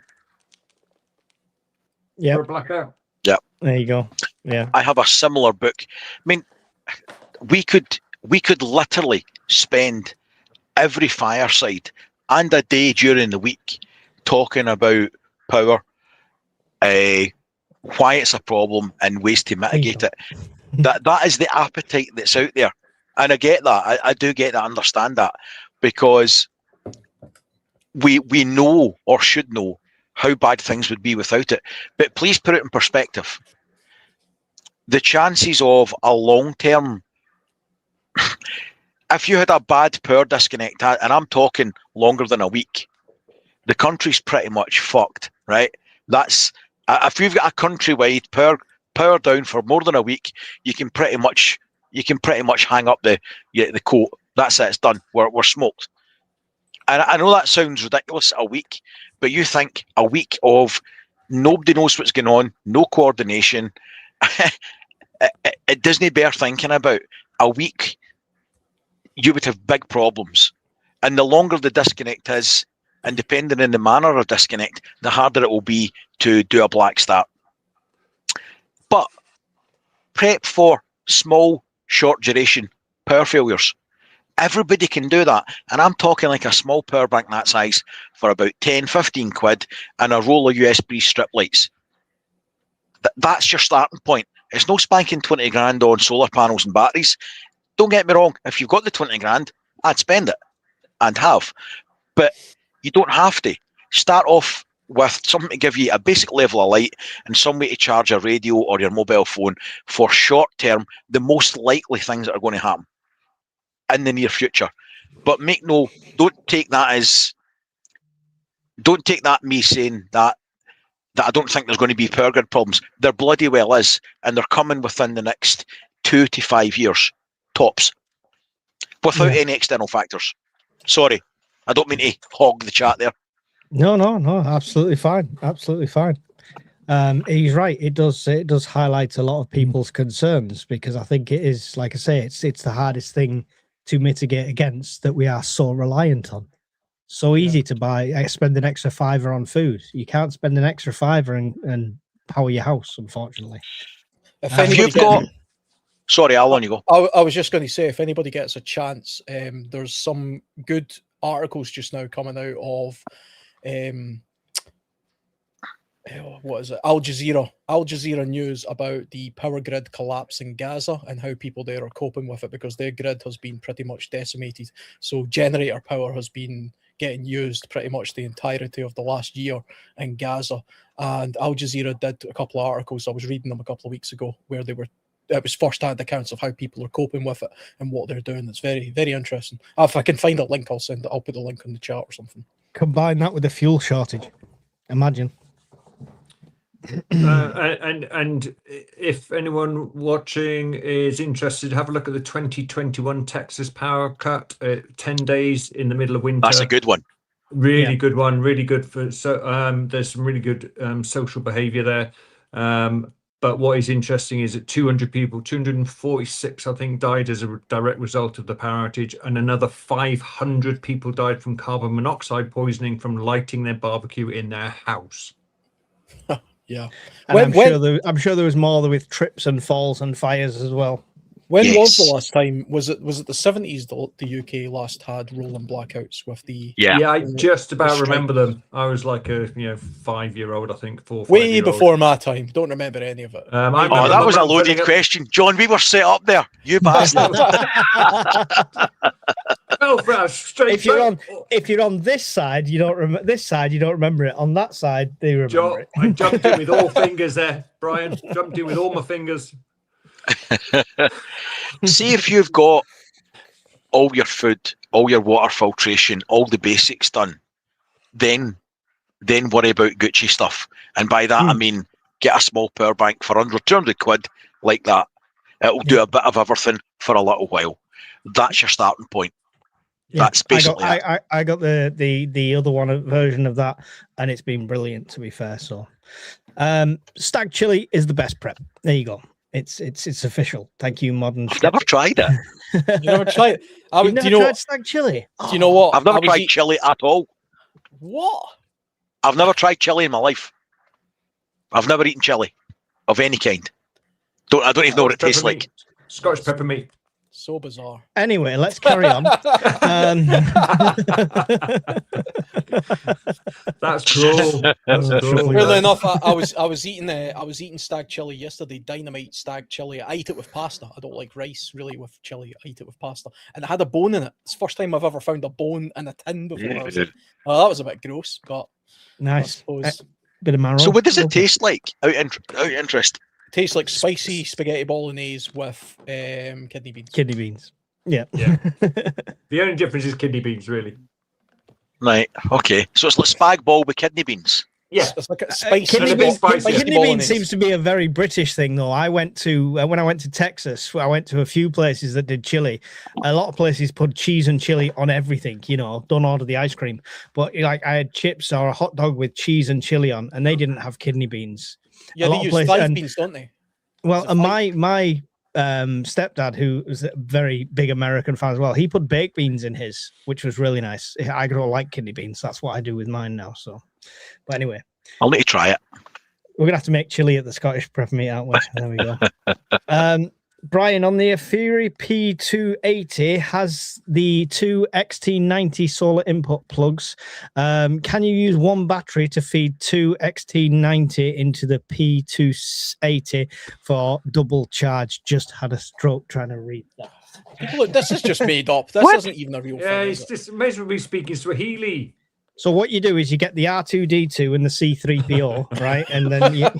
Put one I'm behind trying the to read other. that off a phone screen and make it make sense of it. Yeah, it's got two solar inputs, right? Yeah. Can you use the one battery to feed two XC90s into the P280 Yes. for double charge? So what you're talking about is using a slave battery, not one that plugs into it normally, and putting some terminals on it, and then an XT90 connector on it, and plugging it into both MPPT ports. Yes, you can do that. There you go. That'll just drain the battery quicker. But yeah, Thank you, ES Trading. What if a Chinese tanker hits a mine? Oh, interesting. Black Swan event. Nice. Probably I'll go sink. boom. Yeah. Actually, a Chinese tanker hitting a mine probably wouldn't be much of an issue because it's an Iranian mine and Iran and Chinese are allies, so they'd probably just cover it over and call it a terrible accident. But I do find it interesting that they're asking captains of these big, really, really slow-moving vehicles filled with the most volatile thing known to man to go through a most contested waterway in the world. I wouldn't want to do it. No, I wouldn't be sailing that ship. The insurance companies won't let them. No, they won't want to. Oh, Orban has conceded power. Does this change anything in Ukraine? yes. How, John? It changes a lot. The guy, candidate who was opposing Orban is very pro-Europe. Orban has been a thorn in Europe's side for 16 years, I think it is. He basically votes no to everything until they give him concessions, including cash, which strangely disappears, allegedly. So the new guy is very pro-European. He will vote through anything Europe says because he wants to ingratiate themselves with him, and he's pro-European anyway. The issue with the oil pipeline that Hungary had with Ukraine will suddenly disappear. And I foresee Ukraine will suddenly get a lot more funding from the EU because Orban is not opposing it. That's my take. Yep. Excellent. I just made that up. Off the top of my head. Interesting times. There we go. All true. I agree with all that. That's fine. Super chat. I have more dollars than pounds and worth of weight in ammo. Glad to see some like-minded people across the pond. God bless. Carry on. That is a $5 super chat on one of your two channels. Never not on me. my channel. Never. Oh, it's you, Alan. Alan. Got a super chat. Get in, Alan. Oh, super chat. That's it. That's Much what, like appreciated. £3.80. You're all someone may as well post John a fiver, so I literally get nothing in this year. I'll send you something from my cut. By the time it gets to you, it'll be about 30 pence. I need to get one of these YouTube channels. No, you Oh, don't. yeah, because we make a fortune. I'm already getting stripped of everything. You know, my kids won't eat tonight because of Alan and Brian. Just so you know, They don't deserve it. They don't deserve to eat. questions in capitals, please. Give Mike a chance to see them. Thank you for the reminder there, Mel. I clicked on that because it was capitals. That was stupid. That was about an hour ago. I listen. This is another point. I'm 84 behind the live chat. I highlight the questions and go through them systematically. You don't have to repeat your question. I saw people put a couple in twice. We will get through them. We're trying to churn through as many as we can. The super chats will be bumped to the top, like the $5 one. But other than that, we've just got to persevere. Do we think the Saudi oil pipeline reopening will alleviate the issues? Slightly. Not to any great extent, no. Oh, it's not going to do much. No. You're talking an 18-inch pipe instead of a massive super tanker. Yeah. It will improve it marginally. Right, there you go. It's not going to do massive effects. M20 to Dover has a lot of overnight closures recently, which they do before operations stack. I wonder if they expect logistic impacts soon. Thoughts? Says Modern Skeptic. Any thoughts on that? I don't know enough about it to give you an answer. If I'm being honest, that's a John question. So expect logistic impacts. I assume that's related to fuel issues. My brother-in-law works for a major oil company in the UK, and he says they're sloshing with fuel. They've got more fuel. They're trying to get rid of it. There's not a fuel supply issue. There's a fuel price issue at the moment. The continuation of the Middle East conflict or special operation, whatever you want to call it, will start to have an impact. But most of our petro products come from Norway and America. I don't know. I don't know if Operation Stack is going to be put on for some other reason. I do know that I think the French air traffic controllers are going to go out and strike soon. So maybe the dock workers are going to go out in sympathy, because that's what the French do.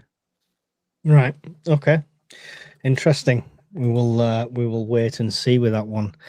A few weeks ago, I asked about UK conscription. You didn't think it would happen. Has your opinion changed? Do you think we will be at war some point in the near future? Dominic Moore. Conscription, no, technically. I think if they're going to do anything, they might attempt to do what Sunak tried before he left, which was introduce a form of national service. But that would again be based on, you're not going into further education, so you will do a year or 2 years national service, so on and so forth, which I'm not opposed to. I'm not opposed to the training side of things and having people more prepared. I wouldn't want to send them, young recruits who are in overseas after 6 months or anything like that. But national service as a concept, I'm quite behind. I don't think conscription will ever come in. And as we know right now, you're not going to have uniforms, you're not going to have weapons, you're not going to have ammunition, you're not going to have the logistics. If you suddenly had a great recruitment drive and everyone suddenly signed up for the military tomorrow, you'd be wearing your own clothes and you'd be taking your own pitchfork to defend the country, because there's nothing there. Anyone got any input on this one? You're right, though. Everything you said's right. Sorry, John, on you go, mate. No, on you go. We don't make gunpowder in any great quantity, or primers, or anything else. Guns, barrels, ships, fuel for the ships, steel to make the ships or the tanks.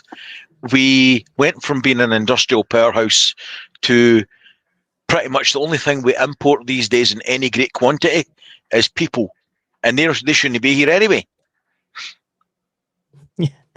Sorry, £5 towards for some plasters, £5 to feed the kids, and £2 towards the next boo-boo. Thank you, guys. Thank fuck you. Stop moaning now. Whoever sent him, thank you. Fuck for that. God, my ears were bleeding. Jesus. Look at the wee faces, all happy now. I need a bucket to catch all the purple piss that's pumping out my heart for you, Mike. Listen, we all can't live the champagne caviar lifestyle like you have, John. Sorry. Hey, should have tried harder at school, Mike. Should have tried harder at school. Just school. What was that? Just scrolling through, trying not to miss any. There's loads. Can I just put my view for that last question? Yeah. I don't see conscription coming unless they're at Calais boarding the ships sort of thing scenario, a defense of the homeland. We are already at war. We have RAF fighters shooting down things every day. It just doesn't get reported. The Royal Navy, when their ship is serviceable, are defending against incoming threats. It's just not reported. The national servicing, I agree with you, Mike. I think there's a couple of generations who have not benefited from national service, because the people I've spoken to who have had national service say that instilled a little bit of discipline in them, a little bit of pride in their parents, and all the other things that I, in my humble opinion, as a middle-aged man, think is missing these days. So there you go. That's my 10 pence. I don't think conscription is likely. I think, like John says, we are at war already. I think we always have been at war. I don't think you're never not at war. There's always a Cold War somewhere in the background. Although, unlike Mike and John, I actually don't agree with national service. I don't think that's a good idea, because it costs a lot of money and you also end up having a lot of people being forced to do something that they otherwise have got no interest in. So it just becomes a waste of time anyway. People have been getting married for years. Yeah, I mean, it's a good idea in places that are under imminent threat, such as Israel. But for the UK, I don't think it's a good idea. I don't think it would make any difference whatsoever to people's general discipline and things like that. You should invest that money into better R&D, officer training, and the MOD generally, rather than just wasting time training civvies who are just trying to get through it like a prison sentence, and then they'll just do nothing after it. Or worse, they'll just bitch and complain and say, "Oh, I'm whatever sort of group, and I'm against violence," and that's what happens when you try and force people to do something. Oh yeah, yeah. Every mental health condition under the sun will come out. Yeah. That's one of the great strengths of the UK force is it's a volunteer force. Exactly. Yes. See, to be honest, morally, I'm against the state forcing people to join the armed forces. That's just me personally, though. I'm very against the state forcing people to do anything. Yeah. I agree. I mean, World War II, before they had to conscript, there was a mass surge of volunteers anyway, because people just want to do the right thing in them situations. That's imminent threat. If it's imminent like that, then yes, absolutely. Yeah. Mike, stack your internal doors against the wall. We will all be fine. There you go. Okay. They have said that it will base off a mix of COVID-19, Ukraine war, and cold old plan in one. Which one of the lessons to learn from? Which one is the lesson to learn from? They have said that it will based on a mix of COVID-19, Ukraine war, and cold war. Cold war plan. Yeah, plan. Right. So we're talking about the leaflet, right? Right. I got it now. Right. Okay. Yeah, it's probably going to be closer to the COVID-19 thing because it's just going to be a lot of piffle. They're not going to do a Cold War plan. They can't do a Cold War plan because we've no shelters. We've nothing like that. And all you're going to do is scare the nation, or it's going to be like protect and survive. Lean your doors up, off you go. It will be interesting to see what kind of pandemic preparedness information they put in there, because I've always believed that a pandemic is a genuine thing that you should prepare for anyway, because that is a genuine thing that could be perilous to the human race or society. It happens time and time again. But the C-19 thing, to my mind and to a lot of other people's mind, was 10% pandemic and 90% propaganda and bullshit and control. So it'll be interesting to see if they add that to it. Worse, it damaged people's perception. So next time they try and tell you to do something for your own good, you won't believe them. The pride wolf. The hesitancy now will be immense. Even with me, I mean, I was caught out with the C-19 thing as well. I acted in a way that I believed was the logical, sensible thing to do. I generally believed the institutions. I believed what the government was saying. I took 2 jabs. I genuinely thought, and then sort of just a couple of weeks after I got the second jab, I started realizing, wait a minute, this doesn't actually make sense. The mask thing, and how does me getting jabbed affect somebody not getting jabbed, and it didn't make any sense. And then as times went on, I've done a lot more digging into it. I've realized I was hoodwinked like everybody else, unfortunately. Yeah. So if I was to be told there was another, I mean, the thing is, imagine there's a pandemic where it genuinely is bad, where let's say every time somebody gets the virus, got you covered, boys. See, we've all toilet roll and masks stashed away. Let's imagine there's another pandemic in the near future that genuinely does kill 80% of the people that is caught by it. And everybody's just like, oh, I'm not believing you. It's bullshit. I'm going to stay away. Millions of people would die because of hesitancy. That's the biggest tragedy, Alan, that's come out of the whole COVID-19 thing, is the damage and the trust to government institutions. Because we all sat there and watched them on the TV put the fear of God into people. Then have a party. And now it turns out half of it was a lot of bollocks. So what do you do? It'll be like that on the day. What do you do? Who do you believe? Which will cause hesitation amongst everyone. I think largely, see from what I can see from sort of, especially within our kind of community, the instinct there is to pull down the institutions and disbelieve them. To my mind, what we need is better institutions.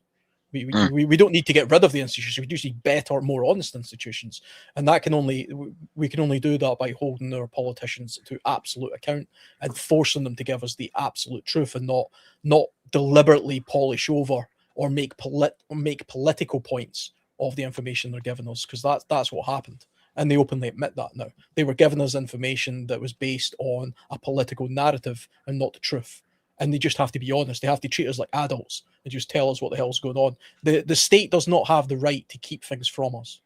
Pipe dreams, Alan. Pipe dreams. Honest politicians. Pipe dreams. Now the Welsh Senate passed a law making it illegal for a Welsh politician to lie during the up-and-coming elections. Why they had to pass that law in the first place, I have no idea, but they have. Yeah. I'll see how much they enforce. Good luck with that. I honestly don't believe Nicola Sturgeon during the pandemic in Scotland said a single honest thing. Not a single thing that was honest. No. And that's not Trusting Jimmy Cranky. That's not just a political thing. I'm no fan of the SNP, but I genuinely just believe everything she said was a lie. Every single word. Yeah. Which is terrible. Sounds familiar to current times. Do you think this is it? Is this what we've all prepared for? Is it going to spiral out of control onto the streets with mass civil unrest by winter, says Yamafend. Brian's shaking his head. I'm not as quick to shake my head. Not mass civil unrest. We're getting there already. Just a little bit. They're just hiding the media from it at the moment. A soup song of unrest. I think, yes, it's always what we prepare for, right? If it was a localized flood in your area, it's what you prepared for. So it's always what you prepared for if there's something not quite right. I think the impact, the spiral out of control, this is all just fueling the fire that is already burning in the UK. And there is a fire, I think, burning in the UK. And I'm not talking about, the heart of a lion and fire burning that way. I mean, literally the shit's on fire because the cost of living's unsustainable. It's constantly getting worse. You're throwing in massive energy costs. You're throwing in fuel shortages. You're throwing in the tourist industry is going to take a hit. Jobs are going to be lost. Yeah, I think it is going to, at some point, spiral out of control.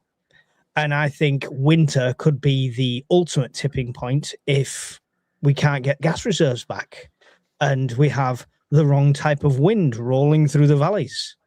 And then the power goes out. You imagine already struggling to feed your family. I'm making 1 point, not 2. I know I used the wrong hand here. This is my strong hand. Didn't think about that. Hanson. It's not only like the cost of living and stuff like that going on. And you're struggling to feed your family. You've lost your job. So you're relying on the state benefits and stuff like that, which is a lucrative business these days, by all accounts. And then, everything else, food shortages, because 50% of what's on our plate comes from Europe, etc., etc. You add blackouts on top of that. Everyone's got a tipping point. Yeah, everyone's got a tipping point. I agree with that. Nobody is responsible for their own situation unless you're a prepper. So yes, I agree with that. They need somebody to blame. So whether that's storming the local MP's house, whether that's going in the town protesting, whatever they decide to do, not advocating any of it. Disclaimer. Look what's happening in Ireland. Yeah, exactly. Yeah. Look what's happening in Ireland. It's already happening. We're already seeing it. And usually what happens like in Ireland, it could end up spilling over. So I know Brian was shaking his head and stuff, but I'm getting more prepared now than I have been for the last 10 years. So that's my 2 cents. Well, I don't disagree of local civil breakdown. Like, see what you're saying in Ireland with fuel protests and stuff like that. That obviously does happen and that will happen and it will happen again. The winter we're headed for this year is unique. And if it's a bad winter, it'll be unique for all the wrong reasons. And we touched on this last week more than once, but we're now getting to the perfect storm of a lot of demands on the grid, a lot of maintenance not being done, a lot of fuel supplies we may not get or replenished in time, because we don't know how long this shit show is going to last. And even if it restarts tomorrow, things probably won't be back to working order again, like normality, by October. So I don't know if I'd say we'll have national disorder, but certainly local disorder, like we're seeing. Yes, I would agree with that. But winter this year probably worries me more than any that I can remember in my lifetime. I tell you what is obvious in just the past year. We live in a far more unpredictable world. We live in a far more dangerous world. So many different things have happened just in the short time that I've been talking to you guys. So many different random crises have happened, and that's not normal. It genuinely is just one thing after another happens. As if you work with Mike a bit more. So the falling down the stairs, the fires, the floods, the cutting his hand off. It's like it's happening at a world level. He found 6 children somewhere. He's just shaking his head. Carry on, Alan. Sorry. Sorry about the rude older generation. Carry on, Alan. It's a dangerous time. It's a time of uncertainty. So for that reason alone, I think there's more reason to be more prepped than at any other time. You know, I definitely am. I'm taking prepping more seriously than I ever have in my life before. You know. Mm-hmm. I jumped ahead for a second because this is related to it. Pickman, yes. And that is why I'm prepping more than I ever have before. So, yeah. I think the UK is the proverbial frog in the boiling water, the slowly boiling water. It's so slowly incremental that we won't notice it, and we'll just take it every day, a little bit being chipped away at every day, and then there will be a moment where collectively as a nation we'll just have had enough. I think if the crisis in the Gulf goes on next year, there aren't going to be fertilizers to grow crops, so we could see, I'm not going to say food shortages, but we could see limited supply of some things. You know, I do envisage us having rolling power cuts this winter if the crisis carries on. And with Trump, if Trump doesn't get impeached soon, it's going to carry on. Yeah. Go, Brian. See, just for my own interest, we've asked our opinions if we think things are going to be bad, a bad winter this year, or social disorder. We've got hundreds of people in the chat. I would be delighted to know if it's just us think this, or if everybody thinks this is going to be something that's going to happen this winter. Is everybody getting a bad feeling in their stomach looking at what's going on, or is it just us we're a bit more jumpy? What do you guys think? Hang on. Michael, do a wee poll. I'll set up a poll while you two give your opinions, Alan and John. Give me a second. I've always said as well, the gut feeling is that's a real thing. It's a real thing that you can't be ignoring. That it's a mechanism built into us for survival, and we do all feel that there's something slightly off with what's going on in the world. I feel it. I made a video dedicated just to that very topic because I think it's a lot more common now for people to recognize that and see something is going on that's out of the norm. It's not scaremongering. It's not DX bullshit. I think it's genuinely the case that we all notice something's going on. But the UK, British people as a culture don't generally have like revolutions or anything. We don't all get up in that. The French riot over bloody everything. British people generally don't do that. There's always protesters. You'll get protesters. There's an animal rights protest in Glasgow right now, I think. Right, but that always happens. Because we're at the right level of fear to be obedient. Well, that's it. I mean, we are we less free than the French? I mean, that might be the case. It might just be the case that they've got a little bit more freedom, and they exercise that freedom by sticking 2 fingers up to their government whenever they feel their government has overstepped the bounds. Yet in Britain, we seem to just bend over. You know, you only need to take a look at pensions, which is off topic, but you can see the vast difference between how we take a pension increase in age as opposed to what the French would tolerate. Yeah, So yeah. I don't think we will get mass unrest in this country because I don't think we ever have. But we will definitely see something coming, and I think this could be, if it is a bad winter like Brian says, we'll definitely see something out of the norm for what we're used to. Yeah. Before we get John's opinion on that, I'm going to put the poll up. It's super simple. Will SHTF happen in 2026? Don't type anything along with it. Just type 1 for yes and 2 for no. There's no maybes or don't knows. There's no on the fence. So just type 1 in the chat for yes and 2 in the chat for no. John? Yeah, I always take an evidence-based approach to any view I form, and the evidence is there. You can try and ignore it.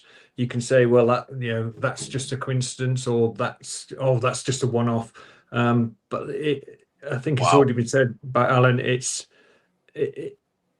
out there. It's happening. It's polycrises. I don't think there's going to be mass. I don't think there's going to be mass civil unrest. When was the last time? Poll tax riots, was it? No, when Starmer took over, and he cracked down harshly on people and jailed a lot of people for a substantial term for civil unrest. That kind of set a benchmark for civil unrest lately. Yeah. So I have that feeling in my gut. In summary. Yeah. Horace said Alan is the gut feeling that stag dynamite chili. Bloody could be, because I tell you what, I couldn't identify that bone. It definitely didn't come from a cow. Irritates. £5 super chat. Thank you very much. £5 just to stop Jamiroquai from mourning. That's a good investment. It's a good investment. Thank you very much. Thank you very much. Tell you what, that poll sets a trend, doesn't it? Yeah, we're seeing lots of ones, lots and lots of ones. Miss Worm's gone for a 2. So's Evil Girl. Our moderators are the most optimistic amongst us. We love you. Collins, split decision. He's gone 12.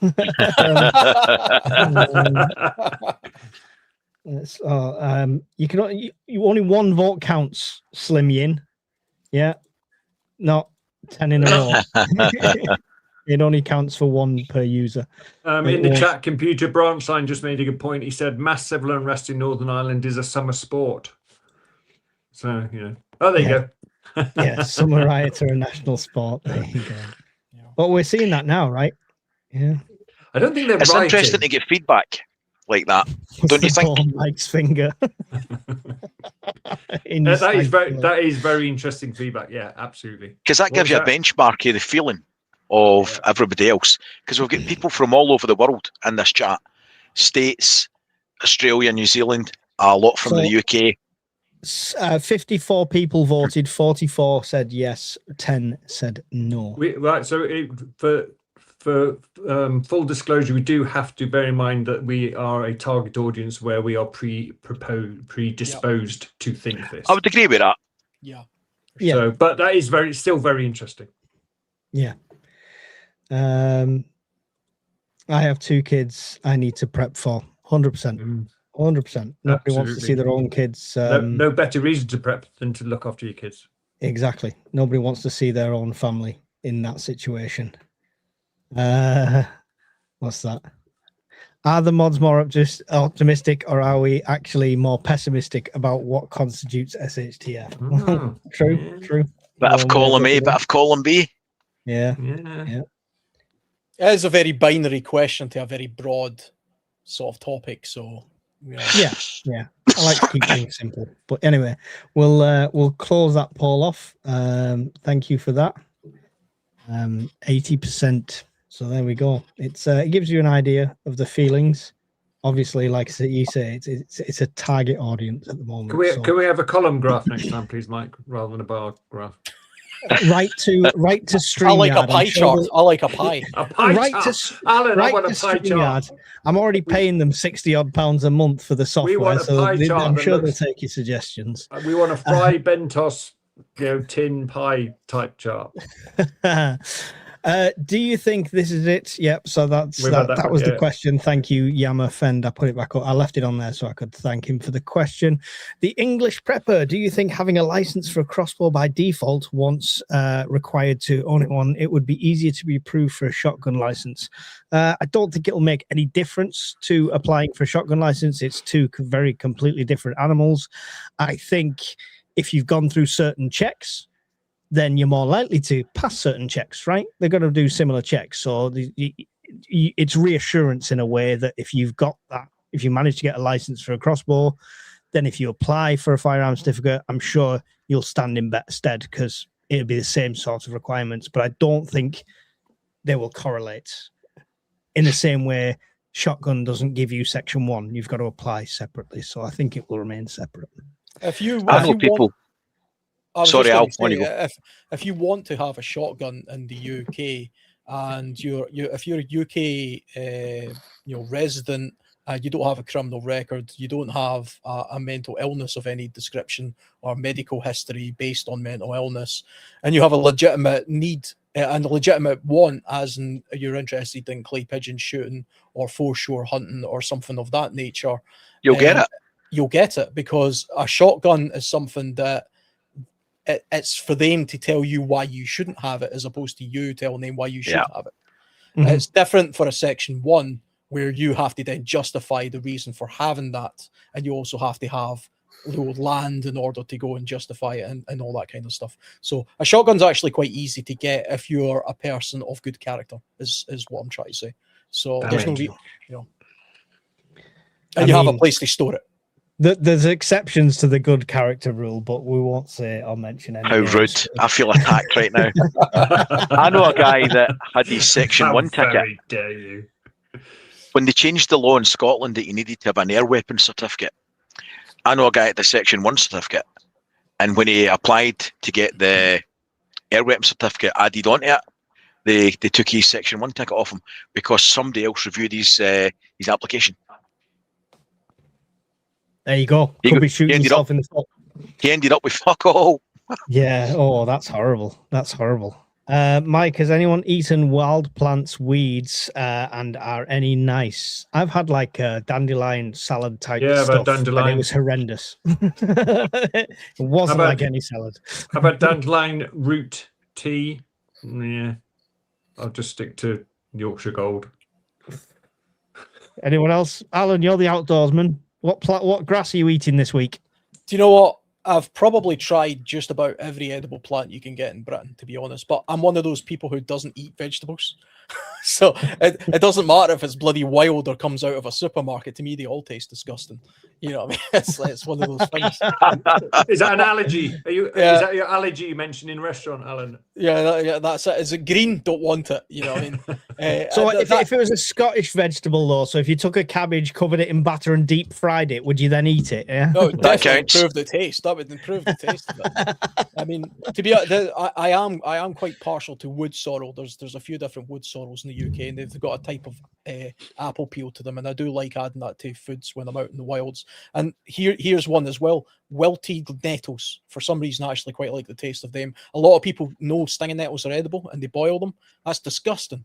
They taste revolting when you boil them.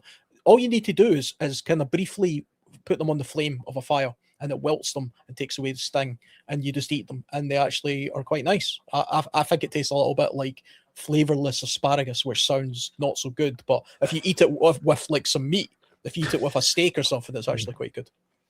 Oh, there you go. Steak with your nettle. I can steak with your nettle. I mean, I could do that. If you just eat a bowl of nettles, I mean, that's just the same as eating a bowl of, I don't know, bloody broccoli or something. Yeah. Mrs. Welsh Pepper actually got me to eat some asparagus tonight by wrapping it in ham. Yeah, that's the way to do it. So let me get this right. The vegetarians and vegans are taking over supermarket shelves, disguising vegetables as meat. Your missus is doing it at home now. Yeah, just by wrapping them in meat. I'll eat them then. John needs to be fed his vegetables the way a dog needs to be fed its worming tablet. Wrapped in a sausage or something. Listen, Okay. it's easy, John, or it's going up the other end. That's. What's your thoughts on Faraday cage to protect from electronics? Brian, what's your experience with Faraday cages? I actually thought I had Tourette's by the end of making the video. That's how bad. If I had actually released the unedited version, it would have went viral, because it was just a random fat dude swearing 24/7 in a loft trying to make a Faraday cage. So I'd watch it. Yes, I'd watch it on repeat. Yes, it will protect your electronics, but I call absolute bullshit on people that have made a bin on YouTube, put some cardboard in it, and then it blocks all signals. Right? Crap. Haven't actually done that. That's absolute bollocks. I spent so much time blocking radio signals, phone signals, and everything, and walkie-talkies, and proved it. And it's not like they make out. It's not that easy. So there's a lot of bullshit out there. You've got to test each thing that you want to protect. Best way to do it is use a mobile phone, a handheld radio, and a normal FM AM radio. Test each one independently, in it at the time, and make sure it blocks all the signals, because you've lots of different wavelengths going on. Yeah. You mean you can't just put it all in a microwave? No, your phone will work in the microwave. It's a lot of crap. Yeah, your phone will work in the microwave. And plus, if it's a CME, that microwave, if it's still plugged in, is likely to burst into flames and cook your phone. I've got a metal ammunition crate behind here, brown one. Did a video on it quite a while ago now. And I've seen people saying, no, you buy these metal crates, and because they're 100% metal, that's it. It's a Faraday cage. Not the case at all. I had to sand and grind away all the paint where the contacts made between the two metals. There was raised surfaces where I had to fill that in and stuff like that. It's a lot of work, but try it and test it. Please don't just think, plastic box, tinfoil, job done. It's not that easy. No, it's not that easy. But test. It's the same in any preps, right? Test your preps. So I did find these RFID phone cases that you can get. They actually do work. I was genuinely surprised at that. The it ones does block out the signal. It's got like a sort of shiny surface on the inside, and you drop your phone in there. I've tried phoning the phone once it's in there, and it doesn't work. But I got some one of them, Alan, when I was getting the ones for the Red 64, and the ones I first ordered were way too big. They were the size of a phone, and I tried it, and I was shocked at how well and how easily it worked. The material ones are brilliant like that. Yeah, and they were just cheap ones. They weren't like cost a fortune. Although saying that, it might cut out the phone signal, but that doesn't necessarily mean the phone is protected from an outside influence. You know, if an EMP took off, I'm pretty sure my phone would still be knackered. You know, maybe. I don't know, but prep for it all failing, and put stuff in your Faraday cage, and hopefully, if anything works, it's a bonus as far as I'm concerned. John, did you are you building a Faraday room?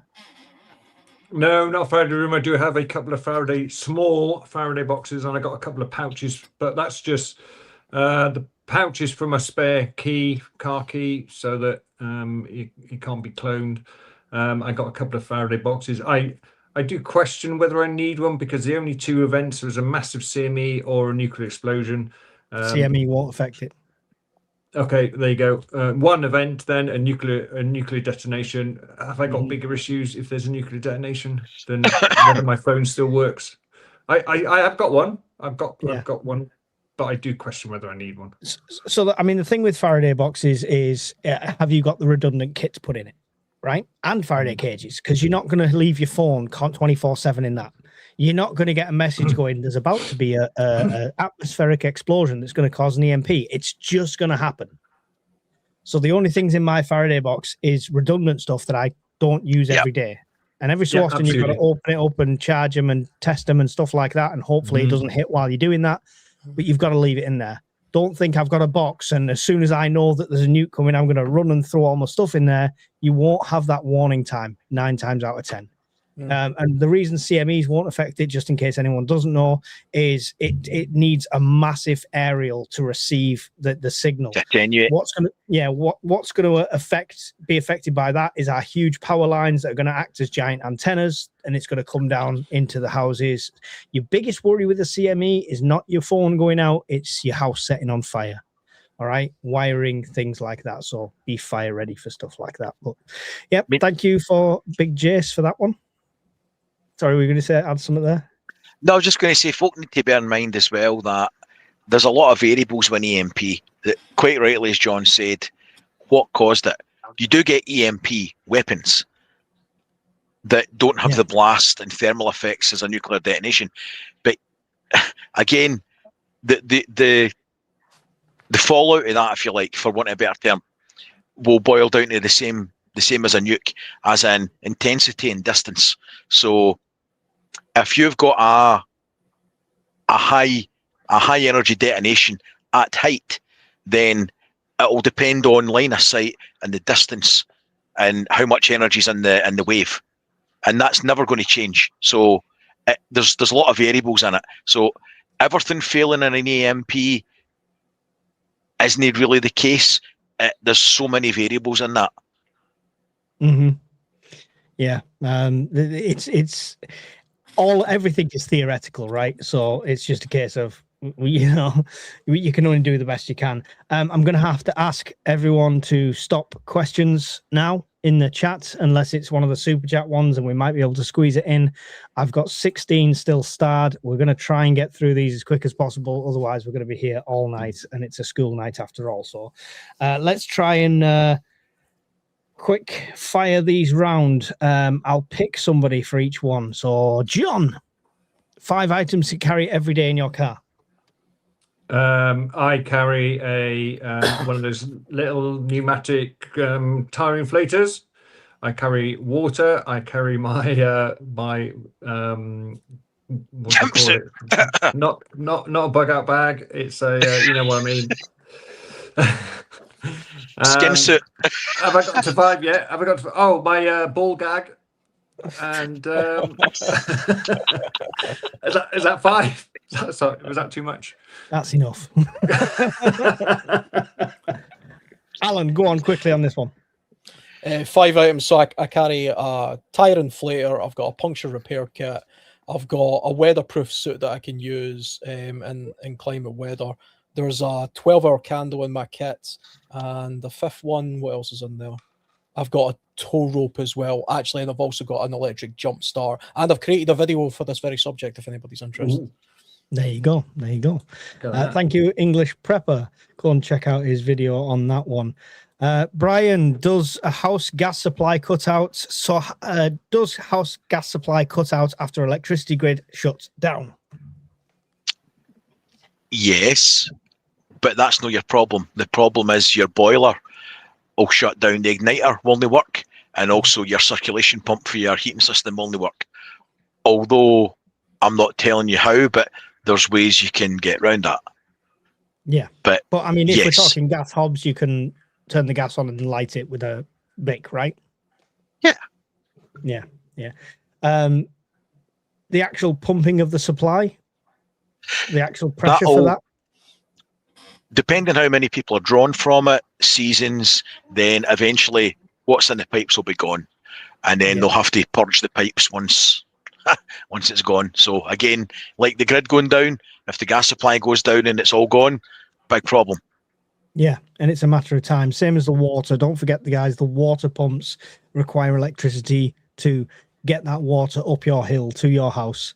Fill your bath, fill containers, stuff like that as soon as the power goes out, if you expect it to be a long-term thing. Question for John: what info do you have in your prepper binder? I've got all sorts of stuff in here. I'll just give you the main. These are the main headings.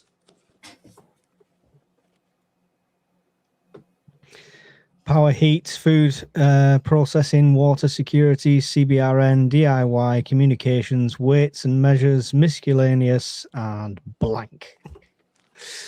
I'll try and hold it up for you as best I can, but it's just basically just print offs of all sorts of shit. I've got a bit of radioactive decay there, water collection manual, treatment manual. I've got list of medications, what I can use them for, how to skin a rabbit, because I haven't done one for a few years. What's that? Body temperature chart for someone who's got hypothermia. Nice. I got all right down to maps of my local area. I've got Chinese and Arabic and German and Spanish alphabets. No Russian alphabet. Morse code, Braille, any form of communication, any chart that's going to help me if I can't access the internet. Is anybody else Excellent. getting a Santa vibe there when John's holding that book? Yeah, What? naughty and nice list. There we go. No, I missed that. What vibe? I'm not insulted. I Santa. didn't hear what you said. I was getting a Santa vibe when you were holding the book there. The only thing you didn't say was ho ho ho sitting my knee. Thank you, Prepper70. You're awesome for your $9.99 super sticker. It's really appreciated. Do you know, I once created a video. We just talk about skinning the rabbit there. I once made a video of how to skin a rabbit without tools, and you can do it in a oneer, just in one technique. And YouTube banned me for 30 days. It's the only ban I've ever had from YouTube. And I don't know why, because there's loads of people who show that kind of stuff. But yeah, I got banned for that. So it's not there anymore for that reason. Maybe you should have killed it first was the problem. I think that's maybe where you went wrong. I don't understand it. And Pets at Home had a real issue with it as well. Is it in the back of the store? No, It probably was on a farm. it's not the best video to release at Easter, Alan. It That's was very humane. Weirdly enough, I've got other videos of like preparing a duck and a woodcock and a pheasant and things like that. They're all still there, but for some reason, Fluffy the bunny, didn't YouTube didn't. You could probably re-upload it. Some wet wipe probably just reported it. Probably. I'm curious how many are stocking up on sardines. Seems to be a rage here in the States. So many new recipes. I've tried a few and they were good. I have 2 massive stacks of sardines, which are solely my preps because nobody else in the household eats them. So I love sardines. I like sardines. I get the ones in olive oil out of Lidl. They're fantastic. I put them on toast. Yep, sardines on toast. Love sardines on toast. I got loads of sardines. I like the ones in tomato sauce. I give them to my dog as well. They're good for your dog. The ones in there. Make sure you get the ones in olive oil, not the bloody seed oil version. Not the spicy tomato ones I've got. Then I like them as well. I like them as well, but the olive oil ones are a bit healthier, I think. Too many bones for me. They disintegrate. You can actually get boneless sardines now in tins. Yeah. No. Yeah. If I get one fish with a bone in it, that's it. It's done. I can't eat it. Child. Have you always been a fussy eater, Brian? Oh yeah, it shows. Yeah, I've always been a fussy eater, John. Can't you tell? Oh, more solar shit. The DC XT90 is a solar input bit. ES Trading. Sorry, I'm a woman. LOL. All right. Okay. It wasn't a question. There's a question mark in there. So, is this good time to stock up on Guinness? Yeah. It's always a good time to stock up on Guinness. It's liquid bread. How many in your UK military today? 180,000, 182,000 is the official number. I think 72,000 of them are army, active trained personnel. That phrase is very vague. A chef is an active trained personnel. Everyone within the military forces has that basic training. So how many actual deployable troops is questionable, and how much kit we have is questionable. Not enough is the answer. Not enough. I think it's still true that they say there are more policemen in New York than there are regular army soldiers in the UK. I think the Air Force and Navy are around the same 27, 28,000 each. They're around the same similar sort of numbers.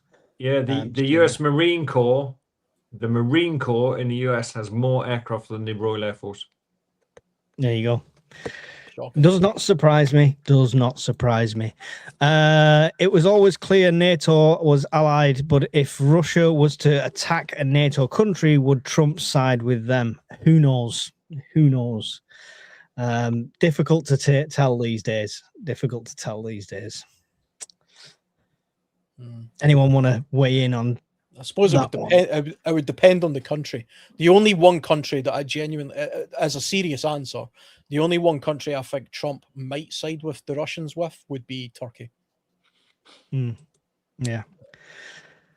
Except that America have nuclear weapons in Turkey. True. It's where their bases are and stuff as well. So that's what they've got to be concerned about. Yeah. Difficult one. Not so sure as a nation. We tend to be good weather rioters. Will people be out on the streets in the cold and pouring rain? No, probably not. No. They'll wait for the first nice day and then they'll go and do it. This is why all the marches and stuff there. But if you're cold and wet and hungry in your house, I don't think weather will stop you airing your grievance. So it depends how extreme it is, Grass Monster, I would say, for that one. What are the early signs would tell you something serious is coming? Not media, actual signals. Everything that's going on right now. Yeah. But I mean, the world right now. What are you looking for to pull the trigger on maxing out the Burton's menswear card and stuff like that? I don't think that's what they're asking. I think, what early signs would you see something serious is coming? Well, early signs we have been seeing since Ukraine and everything right through. And this year it's just ramped up. Unstable allies, supply disruption, unstable power grid, gas supply problems, war in the Middle East, allies turned on allies, fuel shortages, planes being cancelled. You name it, we've got it. If that's not early signs of something serious is coming, I don't know what is. Yeah, the government trying to take a stranglehold on certain freedoms, such as taking away juries or the restriction of free speech, or the introduction of laws by stealth, or the removal of the ability to have particular referendums on things. Those are all things that governments do, and they start to feel a little bit of pressure, and they feel they need to get more of a stranglehold on the populace that they're controlling. And we're seeing all of that in the UK. Yeah. Anything to add on that, John? Signs to look out for? I think the signs are right in front of us. I genuinely wonder whether in decades to come we'll look back and World War III started in Ukraine. 5 years ago now? Will history show that World War III, we are already in World War III, we just don't know it yet? I'm not trying to scaremonger. Depends. Zelensky outright said so. He believes that's the case. It depends who wins. History is written by the victors, right? But yeah, in terms of what early signs will tell me something's coming, yeah, I'm getting the early signs. My early sign radar is pinging all over the place. I think the next escalation will be telling, the next black swan, the next whatever will be telling if China or Russia decide that they need to intervene. That's the next escalation for me. Yeah, China's going to do something. My preppy senses are tingling, he says. My prepper senses are tingling. China's never going to get a better time than now, because America's using an immense amount of munitions and using up a lot of airframe hours and using up a lot of boat engine hours and using up a lot of people's hours. Long story short, they've been building for this. If they're ever going to invade Taiwan, it's now. It's like this year. That's my opinion. Yeah.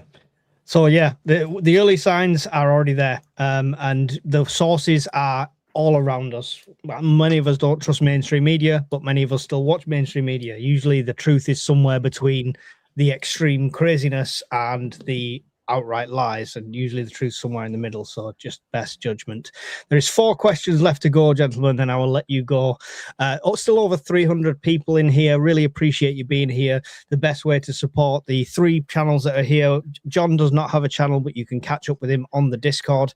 But make sure if you're on mine, you go and check out Scottish Prep 73. You go and check out World Survivalist. The moderators have been posting the links in the chats all the time. Best way to support all of our channels is liking, subscribing, watching our content. The guys have monetization on their channels. I've got Patreon as well, which is the best way to support my channel. So we really do appreciate you. And I just wanted to get that out before you all leave at the end when you know it's the last question. Next one. With the world falling apart, have you updated your EDC with extra bits? Yes, a knife that I'll cut my finger off with. So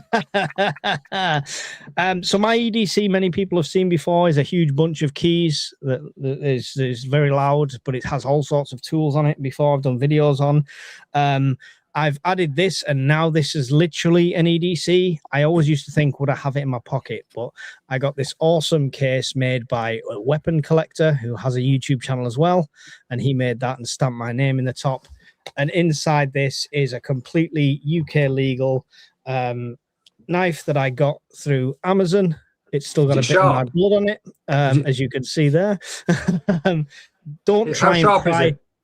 It's very sharp. Don't try and open a tin of paint with it and pry in the direction where it can close on your finger here, because that's what just happened to me. But don't show us what you did. Yeah, genuinely, I never used to carry this. Despite it being an EDC knife, I never used to carry it. The climate the way it is now, this now lives on my belt. Usually I've got a jumper or shirt that covers it. So that is part of my EDC because of current times. Anyone change the EDC or the loadouts at the moment? Changes by season for me. Yeah. All right. So it's just basically adding winter items and things. Yep.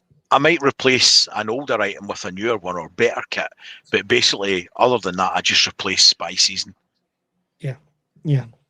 Alan, have you added a bulletproof vest to yours or anything? No, I mean, to me, an EDC is an everyday carry, something you carry around with you all of the time, and I don't really have something like that. But I've recently just literally created an EDC for a motorcycle, which is just a fancy way of saying a toolkit that can double as a utility pouch for other uses as well. But I carry all of the time whenever I'm on the motorcycle. I posted a picture of it in the Discord, video coming soon on that at some point. But yeah, I took a bit of time to put that together. Excellent. Excellent. John? My EDC is pretty refined. It's pretty minimal as well. But well, the one thing I would say is if you don't have an EDC, put one together, watch a few videos, because I literally use mine every day now. It gets me out of the shit nearly every day. For those worried about stormtroopers, part of that EDC, which was sent to me, which you could easily print yourself, was sent to me by Weapon Collector as well, is this metal keyring that has a 3-inch ruler on it to measure a blade side, and the government guidance on legal carries in the UK. That's handy. So that lives in my wallet, and the keyring to measure it is on there. So even if I get pulled over, what's that suspicious pouch on your side? It's a knife, and here's the laws. So there you go. Always give yourself the best foot forward. Could your house stay warm for 48 hours without gas or electric? Honestly, goes for all 4 of you. What do you have? So I did it. Go and check out. I did a series of videos, 3 videos, 48 hours, no power. The kids and Mrs. left and went and stayed with family. They didn't want to do it, but I did it myself. It was summer. I might do a winter one. I might do a winter version of this one and hopefully not die. But watch out on the channel for that coming soon. But surprisingly, I'm an advocate for older tech when it comes to prepping. Candles in a single room kept it quite well warmed. And I had a tent set up in the front room as well on the second night, and that was much better insulated. Slept in a sleeping bag. Yeah, all good for that. The actual house holding temperature, no, they don't. They simply don't. And it's just the way our houses are built. If it's freezing cold outside and you have 0 heating and 0 ways to warm it, it will soon match the temperature outside. Sometimes it feels colder inside than it does outside. You'll go outside for a warm. Brian, what do you have? So if the grid went down, the last project was to fit a diesel heater to the home. So I've done that. So I could run the diesel heater as long as I've got diesel. So I've got enough diesel to run that for probably about a month. And that would heat the whole house. I've got enough solar on the roof and batteries to run it electrically. Now that the heat's taken care of, even in winter time, I would have enough to cope with the fridge, freezer, and putting the telly on and lights and stuff. And then there's about 11 kilowatts of backup battery power banks. And then to back up that, there's a generator. Yeah. Okay. Excellent. Alan? I suppose the long answer is yes to an extent, but eventually it would boil down to a room. I would look to heat up a room. But here's the thing, right? See, just this is not a very scientific experiment. I haven't had my heating on in the house that I'm in just now for the past 3 days. I just haven't turned it on. Okay. This room that I'm in just now, I'm in an upstairs room with the door open into a hallway, and those curtains haven't been opened. Those are blackout curtains. So there's no sun getting in. The current outside temperature here, 6 degrees, but the temperature inside this room is 21 degrees. Now, that's because I'm in here. I've got 2 computers on, a couple of lights, and there's a small dog hiding at the back. So there is there's heat being generated, and 21 degrees is pretty warm. I'm in my t-shirt, I'm warm, and the heating hasn't been on here for a couple of days. I think today the temperature was 10 degrees because it was actually kind of windy where I'm living just now. So you can keep a room at least warm just by having a presence in it because you're generating heat. And obviously electrical components do put out some heat as well. The rest of the house, if I was to take a temperature of the rest of the house, I would say the hall is probably a little bit colder. The bathroom will be much colder because the vent is open, but the door's shut. The living room will be colder than this room because it's bigger, but it won't be that cold. It won't be like outside cold. So a house will hold a bit of heat if you have electricity running and people in it and dogs and things like that. But the second if I was to leave this house, turn everything off and go on holiday and come back after a few days, I would be bloody stone cold in here. Yeah, I've done it. Yeah, definitely. John? I could not keep my whole house warm for 48 hours without gas or electric. I've just moved. Some people know that. My old house had a coal open fire. That would have been easy. I was similar to you, Mike. I have the means to keep one room really warm, and I have various means of doing that, either with a little buddy heater or electric blanket off a power bank or something like that. So I've got more than one way of keeping warm. I've got one of those pop-up tents that literally take out the bag and it just pops itself up that I would put up in the room. And I have, as a last resort, I have candles. Yeah. Still no log burner though, Brian. No log burner. Not proper preppers, any of us. I used to have 4 log burners in my house on Skye, but that's long gone. Is Alan coming to the Scottish meet? Yes. Yay! Good. Preparing the path wants your autograph. No. Didn't ask me if I'm coming to the Scottish meet. You don't count. Oh, thanks. You're not a YouTuber yet. Are you coming though? Fair question though. Good, good man. Yeah, that's it. I'm going to set up. I'm determined to set up a camping table with a pristine white tablecloth on it, some champagne flutes, and I'm going to invite you guys around for champagne. I'll bring my cravat. I'm doing that. Yeah. Andy's going to be stood just watching from a distance going, Andy's serving. If you can manage that, that'll be a trick. Very last question is Nick's LS11. How are people cooking Frey Bentos pies if there's a big long-term power outages? So I did a video the other day. Go and check that out. I used pretty much what's a metal Dutch oven. And I put the pie in there. I put it on top of one of the camping gas stoves and it cooked it, no problems. It was crisp pastry. It was well cooked. It was brilliant, superb. I am going to attempt the same on an outdoor grill and an outdoor fire at some point, and we'll see how that goes as well. But like little Dutch ovens, anything like that, this is a metal one that I've got. I know you can get cast iron ones and stuff, so there's ways and means. So there we go. End on a pie. Right, that's it for this evening. We've done nearly 2 hours and 20 minutes, which is great. We're doing these Q&As so you guys get advice, and I'm well aware that a lot of you won't want to ask questions and you won't want to seem like you're asking a stupid question that everybody's going to know, but genuinely we're not like that. The community's not like that. There's no silly questions. Come and join us on the Discord if you've not managed to ask something tonight or we've not managed to get your question, and everyone's really willing to help, no problems at all, and the moderators will post the links in there as well for Discord. It's well worth joining. The best resource, the best asset that could have come from any of this YouTube venture is that Discord, and it's really worth it. Thank you to the moderators tonight. I've seen loads of you in there, so I appreciate every single one of you. Miss Worm, our chief mod, don't forget, be like Mike, go and buy the book. This is by Miss Worm. She will link that as well. I've not read it yet, but I will get through it, and I will be able to show Brian and all that lot up when I've read it fully. So that is the whole ambition, to read it for that very reason. We're going to ask you questions on it, mate. That's fine. I'll have a pop quiz. Not a problem at all.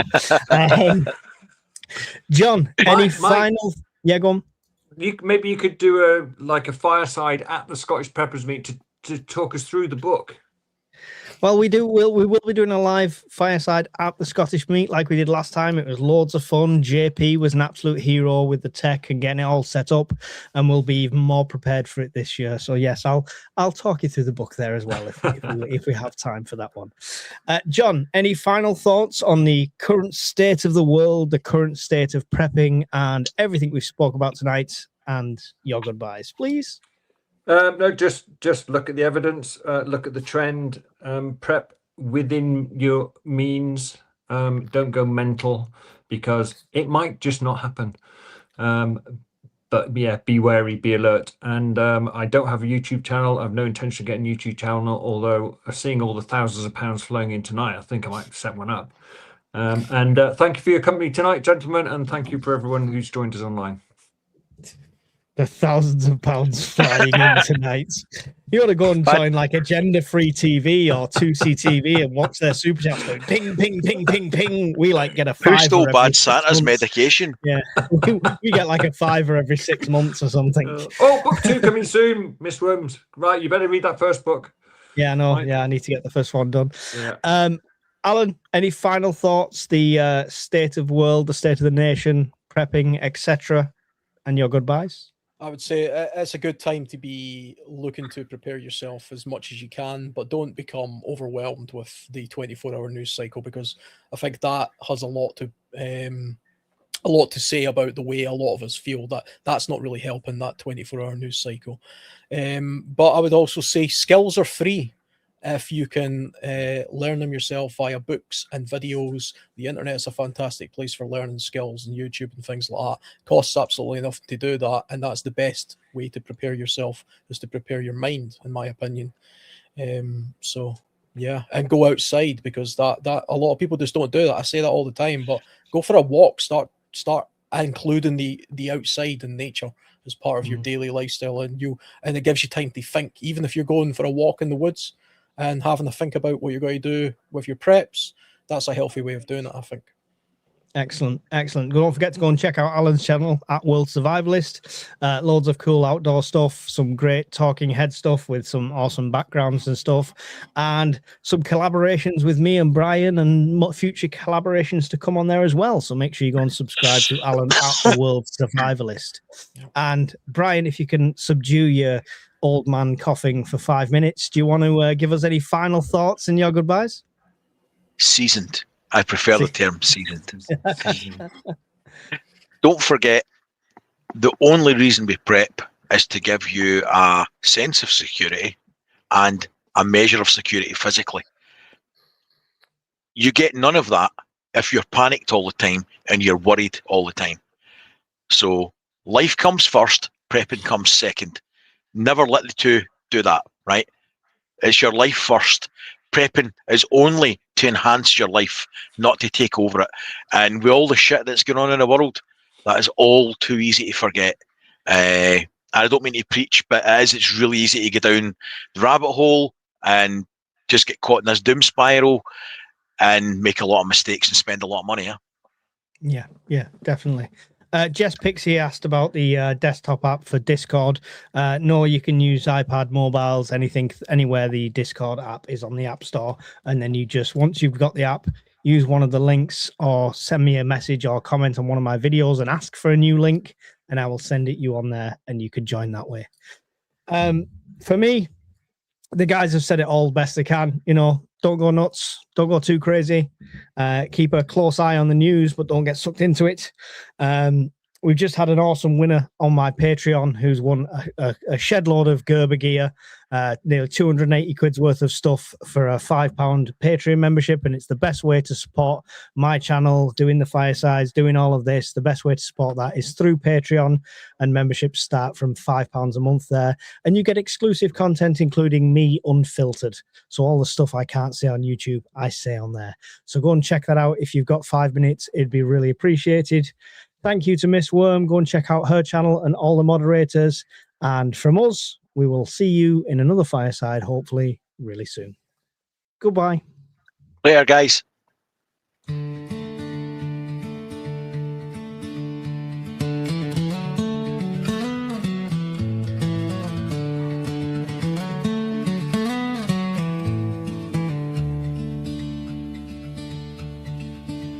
Round the fire, warm and bright, stocked up food for the night. Got our plans set in gold for the days when it's cold. Tools and gear stacked up high in the cabin we reside, listening to the winds howl, prepping for the morning's prowl. At the prepper's fireside we stay, ready for that fateful day.